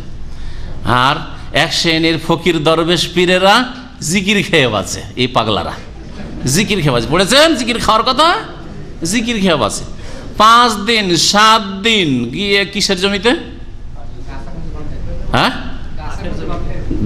গাছের লটকা, ওটা তো আছেই, আর এমনি জঙ্গলের মধ্যে নামাজ পড়তে পড়তে একটা চিৎকার দিয়ে বেরিয়ে দৌড় দিল মসজিদ থেকে, আর গিয়ে জঙ্গলে, কুষারের জঙ্গলে, আখের জঙ্গলে, আর না হলে আর কোনো জঙ্গলে, ঘন জঙ্গলে এমন ঢুকে গেছে যে কোন রকম বের করতে পারে না। 5 দিন পরে বের হইলো, সব জিকির খাই বেঁচে আছে। হ্যাঁ জানছেন আপনারা, এই ডিস্ট্রিক্টের লোক বলছে, হ্যাঁ হ্যাঁ ওজানি সাহেব, এগুলি হইল সব ওলি, এগুলো ওলি, হ্যাঁ ওলি, কিন্তু আল্লাহর ওলি না আর কারো ওলি, এটা চিন্তা করতে হবে, এটা সহি আকীদা কোরআন হাদিস দিয়ে জানতে হবে।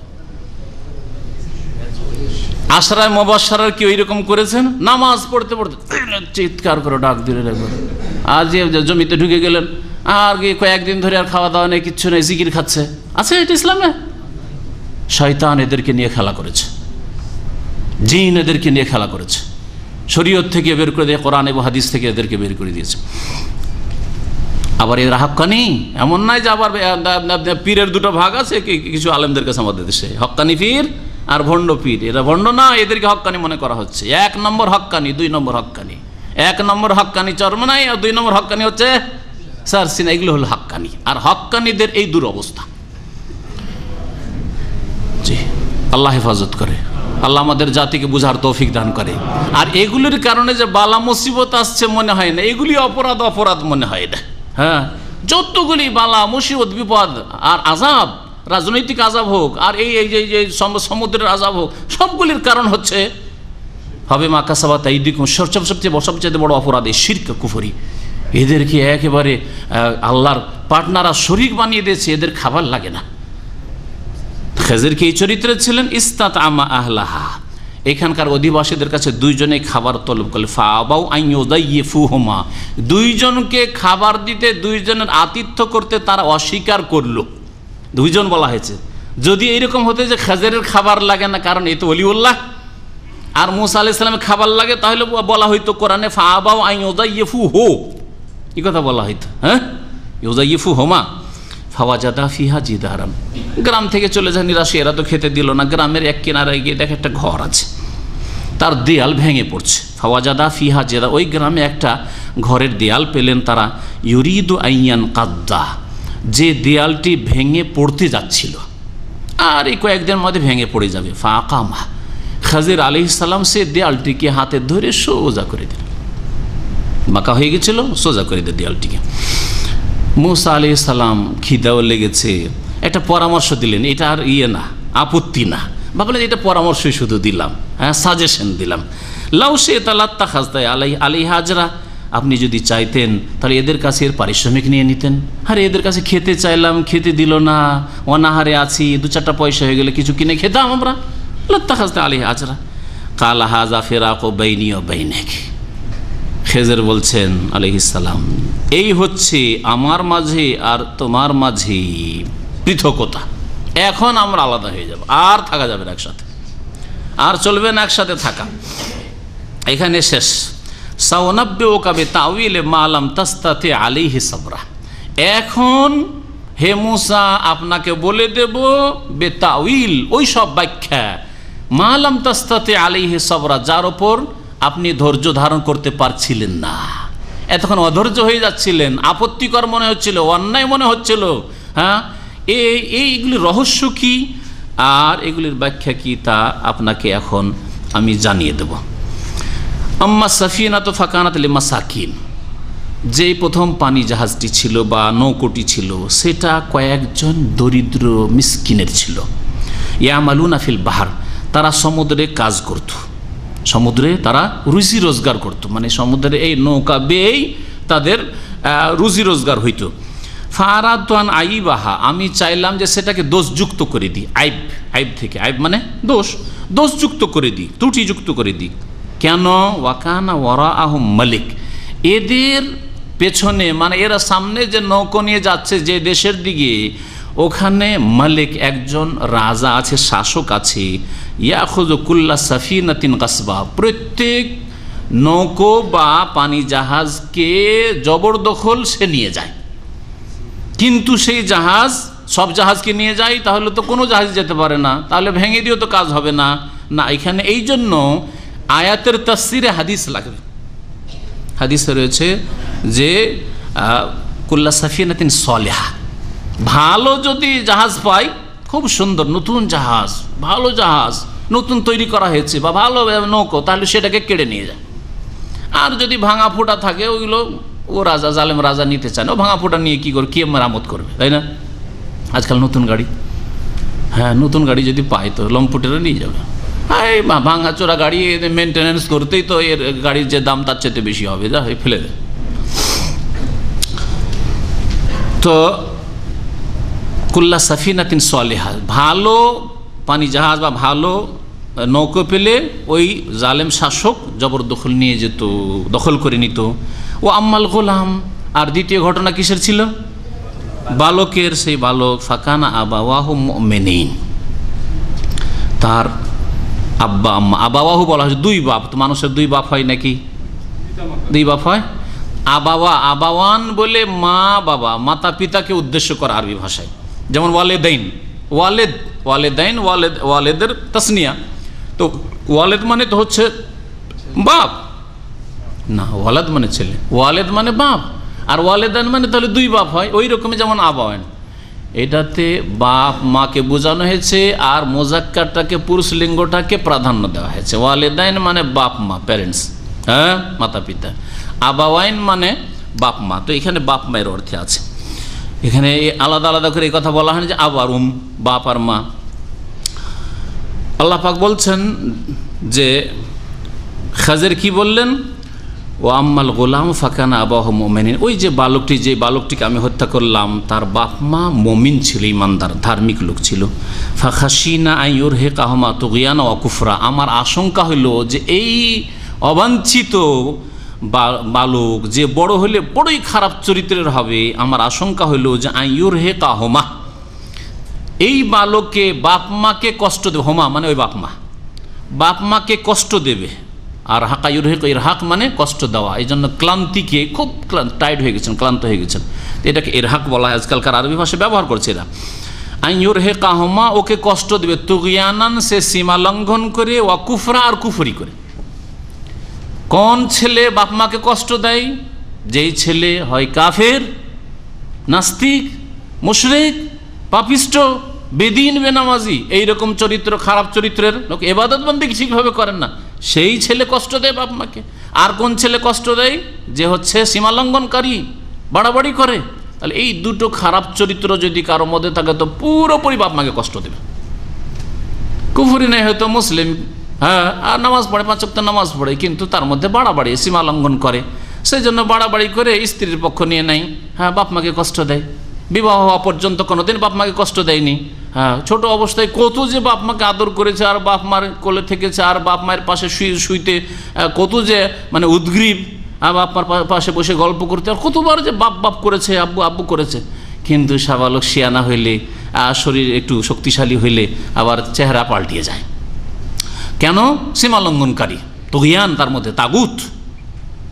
তাহলে এইরকম চরিত্র যেন কোনো ছেলে মেয়ের মধ্যে না হয়। যদি কুফরি থাকে তাহলে বাপ মার হক আদায় করবে না কখনো, যদি তুগিয়ান থাকে, সীমালঙ্ঘন থাকে, তাহলে কখনো বাপ মার হক আদায় হবে না, বরং জুলুম অত্যাচার করবে।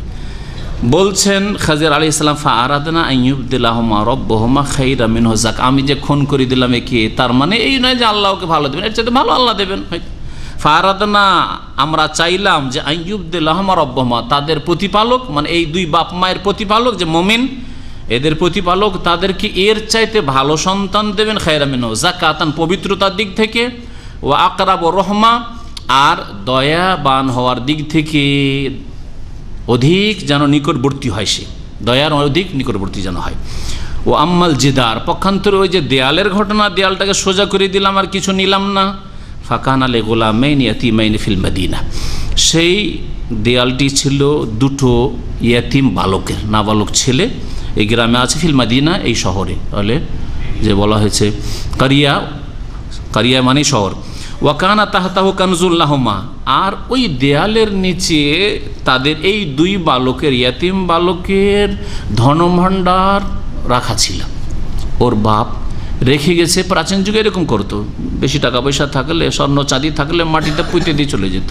হ্যাঁ, আমরা যখন ছোটোকালে ছিলাম, আজকাল এই জিনিসগুলো কমে গেছে, খুব শুনতাম যে অমুক ব্যক্তি কি পেয়েছে, হ্যাঁ, টাকা পেয়েছে, বলতো না টাকার হাঁড়ি পেয়েছে, হ্যাঁ হ্যাঁ হ্যাঁ, এসব কথা, এই সম্পর্কে এমন কথা উড়েছিল যে না পেলেও অমুক জায়গায় পেয়েছে, অমুক গ্রামে পেয়েছে, হ্যাঁ, পেয়েছে না পেয়েছে আল্লাহ ভালো জানে।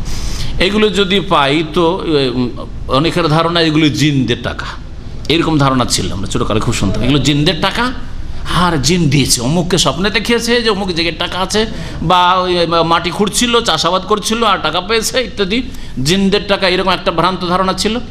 আর একটা হচ্ছে যেটা সম্ভাবনা, যে কোনো মানুষ, আগের যুগে তো ব্যাংক ছিল না, আর বাড়িতে সুরক্ষিত রাখলে চোর ডাকাত খুব বেশি ছিল, নিরাপত্তা ছিল না, খড়ের ঘর, মাটির ঘর, সুতরাং মাটিতে পুঁতে রেখে দেয়। আর হঠাৎ করে মারা গেছে, ছেলে মেয়েদেরকে বলতেই ভুলে গেছে, বলাই হয়নি, হয়তো থেকেই গেছে। আল্লাহ পাক রব্বুল আলামিন বলছেন যে খাজির আলাইহিস সালাম বললেন যে এই শহরে দুই এতিম বালক ছিল, আর ওই দেয়ালটি, বাড়িটি যেই বালকদের, এতিমদের, ওই দেয়ালের নিচে তাদের ধন সম্পদ, ধনভাণ্ডার ছিল। ওয়াকানা আবুহুমা সালেহা, আর এই দুই এতিমের বাপ বড়ই সৎ লোক ছিল, নেক লোক ছিল, সেই জন্য আল্লাহ পাক এই ধন সম্পদের হেফাজত করতে চাইলেন। শিক্ষণীয় বিষয়, কোরআন এবং হাদিসের ঘটনাবলী থেকে শিখতে হবে। আর শুধু তরজমা পড়ে নিলেন, তাফসীর পড়ে নিলেন, আর কিছুই শিখলেন না, কিসসা শুনে খুব মজা লাগলো, এতে কোনো ফায়দা নেই। শিক্ষণীয় বিষয় যে আপনি যদি সৎ হন তো আপনার ছেলে মেয়েদের রিজিক আল্লাহ নষ্ট করবেন না। আপনার চাকরি নষ্ট করে চাকরি খেয়ে আপনার এখান থেকে এক্সিট লাগিয়ে আল্লাহ পাক রব্বুল আপনার ছেলে মেয়েকে কষ্ট দেবেন না, আপনি যদি সৎ হন। আর যদি এখান থেকে এক্সিট লেগে যাও, দেশে গিয়ে আল্লাহ পাক উত্তম ব্যবস্থা করবেন, আপনাকে আল্লাহ পাক অসহায় ছেড়ে দেবেন না। ওয়াকানা আবুহুমা সালেহান। আপনি যদি মরেও যান, হ্যাঁ, ছেলে মেয়েদেরকে নাবালক রেখে আল্লাহ পাক তাদেরকে ফকির বানিয়ে দেবেন না। আল্লাহ পাক রব্বুল আলামিন মানুষের অন্তরে দয়া দিয়ে দেবেন, তারা তাদের খরচ দেবে। এক আমাদের দিনী ভাই, এক দায়ীর আত্মীয় এম্বোতে অ্যাক্সিডেন্ট করে মারা যায় গত 2-3 বছর আগে বা 4 বছর হয়ে গেল। ঘটনা আসলে সময় পার হইতে তো দেরি লাগে না, 3-4 বছর হয়ে গেল। অ্যাক্সিডেন্ট করে গাড়ি দুর্ঘটনায় মারা যায়। সুবহানাল্লাহ। ওই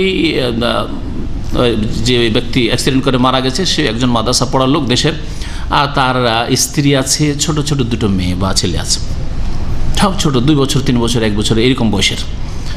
সরাসরি যেই ভাইয়ের মাধ্যমে এই ব্যবস্থাটা হয়েছে তার কাছ থেকে শোনা ঘটনা। তারপরে এই ঘটনা এক সৌদি, জাযাহুল্লাহ খাইরান, এখানে ভালো মানুষের সংখ্যা যথেষ্ট আছে, দেশে খুঁজে পাওয়া যাবে না। জানতে পেরেছে যে আরে অমুক ছেলেটা তো এখানে কাজ করতো, হঠাৎ করে গাড়ি দুর্ঘটনায় মারা গেছে। এসে জিজ্ঞাসা করছে ওখানকার দায়ীকে, আমাদের যে বন্ধু মানুষ, তাকে, যে আচ্ছা যে ভাই অ্যাক্সিডেন্ট করে মারা গেছে, দিনদার মানুষ ছিল, নামাজি মানুষ ছিল, তো ওর স্ত্রী আছে? হ্যাঁ, ওই স্ত্রী আছে। ছেলে মেয়ে আছে? হ্যাঁ, ছেলে মেয়ে আছে। কেউ দেখাশোনা আছে? বলছে কেউ দেখাশোনা নেই, আল্লাহ ছাড়া কেউ দেখাশোনা নেই। বলছে অসুবিধা নেই, ঠিক আছে, আমি 1000 রিয়াল করে মাসের মাস দেবো। গত বছরে আমি অ্যাম্বোতে বক্তব্য করতে গিয়েও শুনে এলাম, গত কয়েক মাস আগেও বদরে শুনে এলাম যে এখনও সেই ভাই, সৌদি ভাই, ওই বাংলাদেশে মাসের মাস 1000 পাঠাচ্ছে ওই বিধবা এবং ইয়েতিম পরিবারের জন্য। জি হ্যাঁ। তা আল্লাহ পাক কীভাবে রিজিকের ব্যবস্থা করেন এটা দেখানোর জন্য এই ঘটনাটা শুধু বললাম। আল্লাহ যখন ব্যবস্থা করবেন তো কেউ ঠেকাতে পারবে না। আর আল্লাহ যদি অসহায় ছেড়ে দেন তো বড় বড় রাজা ধীরজা কেউ আল্লাহ পাক অসহায় করে ছেড়ে দিয়েছেন, আর কাউকে সাহায্যকারী পায় না। আল্লাহ পাক রব্বুল আলামিন ইরশাদ করছেন যে খাজির আলাইহিস সালাম বললেন যে ওয়াকানা আবুহুমা সালেহা। এই দেয়ালটা কেন ঠিক করে দিলাম? এই জন্য যে এই 2 ইয়েতিম বালকের বাপ বড় নেক লোক ছিল। ফারাদা রব্বুকা, হে মুসা, তোমার প্রতিপালক চাইলেন যে আইয়াবলুগা আশুদ্দাহমা, এই 2 নাবালক ছেলে ইয়েতিম সাবালক হয়ে যাক। ওয়াস্তাখরিজা কানজাহমা, আর সাবালক হইলে তখন হুঁশজ্ঞান হবে, টাকাটা তখন যদি বের হয় তাহলে তারা সামলাতে পারবে। পক্ষান্তরে এই নাবালক অবস্থায় টাকা যদি বেরিয়ে আসে গ্রামবাসী লুটপাট করে নেবে, অথবা তারাই এখন হুঁশ দিশা হয়নি, 2-4 দিনের মধ্যে হ্যাঁ ডানে বামে ফুটিয়ে নষ্ট করে দেবে, বুঝতে পারবেন না। নাবালক ছেলের হাতে পয়সা দিলে যা হয়। আমাদের ইসলামী সেন্টারে কয়েক বছর আগে এক ছোট্ট মেয়ে, 7-8 বছরের মেয়ে বা তারও কম, বাপের পকেট থেকে 500 রিয়াল চুরি করে নিয়ে চলে এসছে, নিয়ে বাপের পকেট থেকে নিয়ে চলে এসছে। আর নিয়ে আসার পরে আর ওর চাইতে একটা বড় মেয়েকে নিয়েছে, মঙ্গলবার তখন ফ্যামিলি আলোচনা হইতো, আর নিয়ে গিয়ে ওই সিটি ফ্লাওয়ারে ঢুকে 500 রিয়াল দিয়ে সামান কিনছে, বেশ কিছু সামান কিনছে। 50 টাকার সামান কিনেছে, যা খাবে দাবে ব্যবহার করবে আর কি মেকআপ ইত্যাদি, আর 500 রিয়াল করে। চিন্তা করতে পারলেন?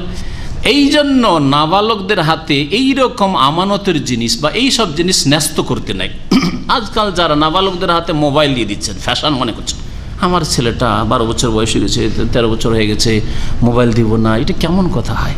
আমার মেয়েটা 12, 13, 14 বছর বয়স, স্কুলে যায় আর খালি হাতে যাবে, বাই চান্স যদি যোগাযোগের প্রয়োজন হয়, তাই 13 বছরের মেয়েকে দিয়েছেন মোবাইল।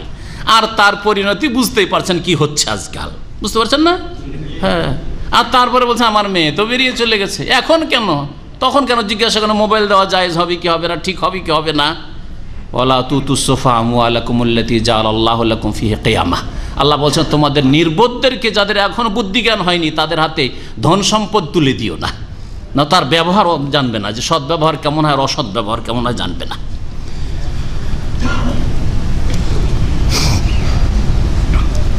আল্লাহ পাক রব্বুল আলামিন ইরশাদ করেছেন যে খাজির আলাইহিস সালাম বলেন ফারাদা রাব্বুকা ইয়াবলুগা আশুদ্দাহমা, আল্লাহ পাক চাইলেন হে মুসা যে এরা বড় হয়ে যাক, ওয়াস্তাখরিজা কানজাহমা, তাদের ধন সম্পদ তারা বের করে নিক, রাহমাতাম মির রাব্বিক, এটা তোমার প্রতিপালকের পক্ষ থেকে বিশেষ রহমত, সেই জন্য আমি এই কাজটা করে দিলাম। আমা ফালতুহু আন আমরি, আর এটা আমি নিজের খেয়াল খুশি করিনি, আমার নিজের মন মর্জি করিনি, বরং আল্লাহ পাক রব্বুল আলামিন আমাকে নির্দেশ দিয়েছেন যে এই কাজগুলি করো, নির্দেশ দিয়েছেন। আমা ফালতুহু আন আমরি, মনে রাখবেন এই আয়াতের অংশটুকু কারা আল্লাহ পাকের নির্দেশবিহীন কাজ করেন না?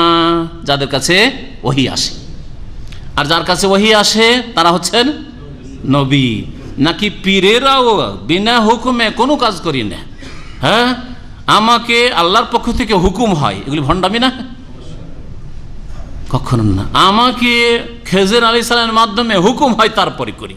এই শরীয়ত কোথায় তোমার আসলে যে খেজর আলাইহিস সালামের মাধ্যমে তোমার হুকুম হবে? কোরআন হাদিসে নেই, তাই তুমি করছো। ইসলামে না থাকলেও তোমার জন্য জায়েজ হয়ে গেল, এইরকম শরীয়ত তো নেই।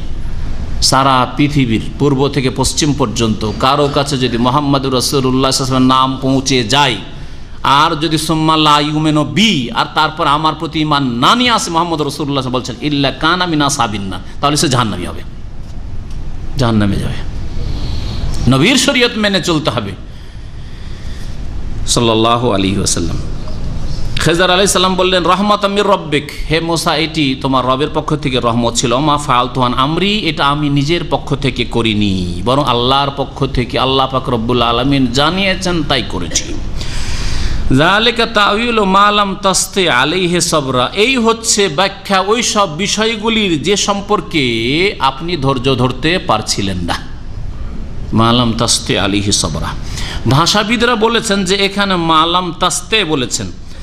আর একটু আগে দেখেন আয়াত নম্বর, এটা হচ্ছে 82, আর আয়াত নম্বর 78 দেখেন হাযা ফিরাকু বাইনি ওয়া বাইনিক সাউনাব্বিউকা বিতাউইল মা লাম তাসতাতি আলাইহি সাবরা, তাসতাতি আলাইহি সাবরা, আর এখানে মা লাম তাসতি আলাইহি সাবরা, অথচ অর্থ একই, অর্থ একই। ইস্তাতা মানে সক্ষম হওয়া, মা লাম তাসতে আর মা লাম তাসতাতি, একটা তা ওখানে বাড়ানো রয়েছে। আসল সিগা হচ্ছে লাম তাসতাতি, ইস্তাতা ইয়াস্তাতি ইস্তিতা, এটি হচ্ছে আসল সিগা। কিন্তু তা ইস্তিফালের তাটা কখনো কখনো উজ্জ করা জায়েজ রয়েছে আরবি ভাষায়, আরবি গ্রামারে সারফে উজ্জ করা জায়েজ রয়েছে। এখানে শেষ আয়াতে 82 নম্বর আয়াতে মালাম তাস্তাতে ছিল, সেটাকে মালাম তাস্তে আল্লাহ উজ্জ করে তার এই বাণী নাজল করেছেন কোরআনে কারীমের, মালাম তাস্তে আলাইহি সাবরা। অর্থ একই, শব্দ একই, তাহলে এখানে তা উজ্জ করলেন, ওখানে কেন করলেন না? করলে দুই জায়গায় উজ্জ করতেন, না হয় কোনো জায়গায় করতেন না। কেউ যদি এতরাজ করে, এরও জবাব তাফসীরকাররা দিয়েছেন। তাহলে তাফসীরে অনেক কিছু জানার রয়েছে যেগুলি সাধারণ লোকদের জন্য হয়তো বলে হয়তো অনেকে বুঝবেন না, আর বুঝলেও হয়তো বেশি ফায়দাও হবে না। তারপরও এই বিষয়টিকে যখন তুলে ধরেছি তাহলে বলেই দিই রহস্য যে পার্থক্য কেন। মূসা আলাইহিস সালামকে যখন এই তিনটি ঘটনার ব্যাখ্যা বর্ণনা শুরু করলেন খাজির আলাইহিস সালাম, তখন মূসা আলাইহিস সালাম এখনও শোনেননি। বিষয়গুলি কিন্তু তার সামনে জটিল হয়ে আছে, জটিল হয়ে নাই, বড়ই ভারী আছে। আরে এইরকম কাজ কেন করলো? জাহাজটাকে খারাপ করে দিল, নৌকাটাকে খারাপ করে দিল, এইদিকে এই ছেলেটাকে খুন করে দিল, এইদিকে আমরা না খেয়ে আছি, দুটো পয়সাও নিল না, ঠিক না? জটিল আছে বিষয়গুলি, ব্যাখ্যা কি, এরকম করলো কেন, রহস্য কি? তো যেমন বিষয়টা জটিল হয়ে আছে, তখন শব্দটা একটু ভারী আল্লাহ রেখেছেন, মালাম তাস্তাতি আলাইহি সাবরা। শব্দের বা বাক্যের বিষয়ের সাথে সম্পর্ক আছে। বিষয় জটিল হয়ে আছে, এখনও ব্যাখ্যা করা হয়নি, সেজন্য শব্দ একটু ভারী শব্দ আল্লাহ ব্যবহার করেছেন।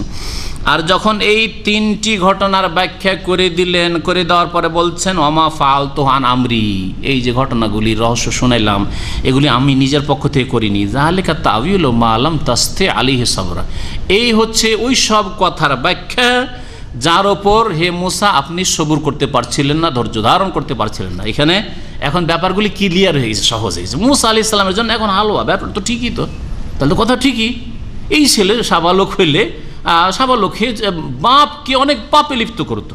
মানে একটা লোকের এটা ছেলে যদি ডাকাত হয়ে আসে, সন্ত্রাসী হয়ে আসে, তাহলে এই সন্ত্রাসী ডাকাতের জন্য, চোরের জন্য আসামি হয়ে কাঠগড়াই অনেক সময় জেল খেটে আসতে হয় বাপ মাকে, করছে না? বা গ্রামের লোকের কাছে কত রকমের অন্যায় কথা শুনতে হয়, মুসল্লি নামাজ দেখাইছো, ছেলেকে সামলাও, বলবে না? কত যে কষ্ট। তারপর নিজের বাড়িতে এসে বাপ মার উপর জুলম অত্যাচার করতে পারে। যখন ঘটনা ক্লিয়ার হয়ে গেল যে এই ছেলে দুনিয়াতে না থাকলেই ভালো, আল্লাহ এর চাইতে ভালো দেবেন, সহজ হয়ে গেছে। যখন সহজ হয়ে গেছে তখন গ্রামারের দিক থেকেও, ভাষার দিক থেকেও সহজ বাক্য আল্লাহ পাকে নিয়েছেন মা লাম তাসতি আলাইহি সাবরা। এটা হচ্ছে কোরআনে কারীমের অলংকার, একে বলা হয় অলংকার বিদ্যা, বালাগাত, ইলমুল বালাগা। আয়াতে আমরা পৌঁছে গেছি ইনশাআল্লাহ তাআলা। তারপরে যুলকারনাইনের ঘটনা আসবে আগামী সপ্তাহে, আল্লাহ পাক সহি সালামত রাখলে শোনাবো। হাদিসটা শোনাবার সময়ও নেই, একেবারে শেষ হয়ে গেছে। সুতরাং আগামী সপ্তাহে মনে করিয়ে দিবেন বাকি হাদিসের অংশটা, তাতে বেশ কিছু অতিরিক্ত কথা আছে। আর তার সাথে সাথে খেজর আলাইহিস সালাম সম্পর্কে সঠিক ধারণা যেটা কোরআন সুন্নাহ মোতাবেক সেটা হওয়া উচিত। আর খেজর আলাইহিস সালাম বেঁচে আছেন না মারা গেছেন সেটাও জানা উচিত। আর এই বিষয়টা কেন গুরুত্বপূর্ণ, একজন মরলো না বাঁচলো, আছে না নেই, এটা কেন গুরুত্বপূর্ণ, এই বিষয়গুলি আমাদের জানার রয়েছে। কারণ শিরক বিদাত থেকে বাঁচা ফরজ জাতিকে, আর শিরক বিদাতের রাস্তাই হচ্ছে খেজর আলাইহিস সালাম বেঁচে আছেন না মারা গেছেন। বেঁচে আছেন তার মানে ওই রাস্তা খোলা আছে ভণ্ডদের জন্য, আর যেই রাস্তা দিয়ে তাদের কাছে এই শয়তানের ওহী আসতে আছে, এই ধারণা ভ্রান্ত ধারণা। আল্লাহ পাক রব্বুল আলামিন যেন হিদায়াত দান করেন, আল্লাহ পাক কোরআনে কারীম বোঝার তৌফিক দান করেন, নবী করিম সাল্লাল্লাহু আলাইহি ওয়াসাল্লামের তরিকা আমাদের চলার তৌফিক দান করেন। সুবহান রাব্বিকা রব্বিল ইজ্জাতি আম্মা ইয়াসিফুন ওয়া সালামু আলাল মুরসালিন ওয়াল হামদুলিল্লাহি রাব্বিল আলামিন।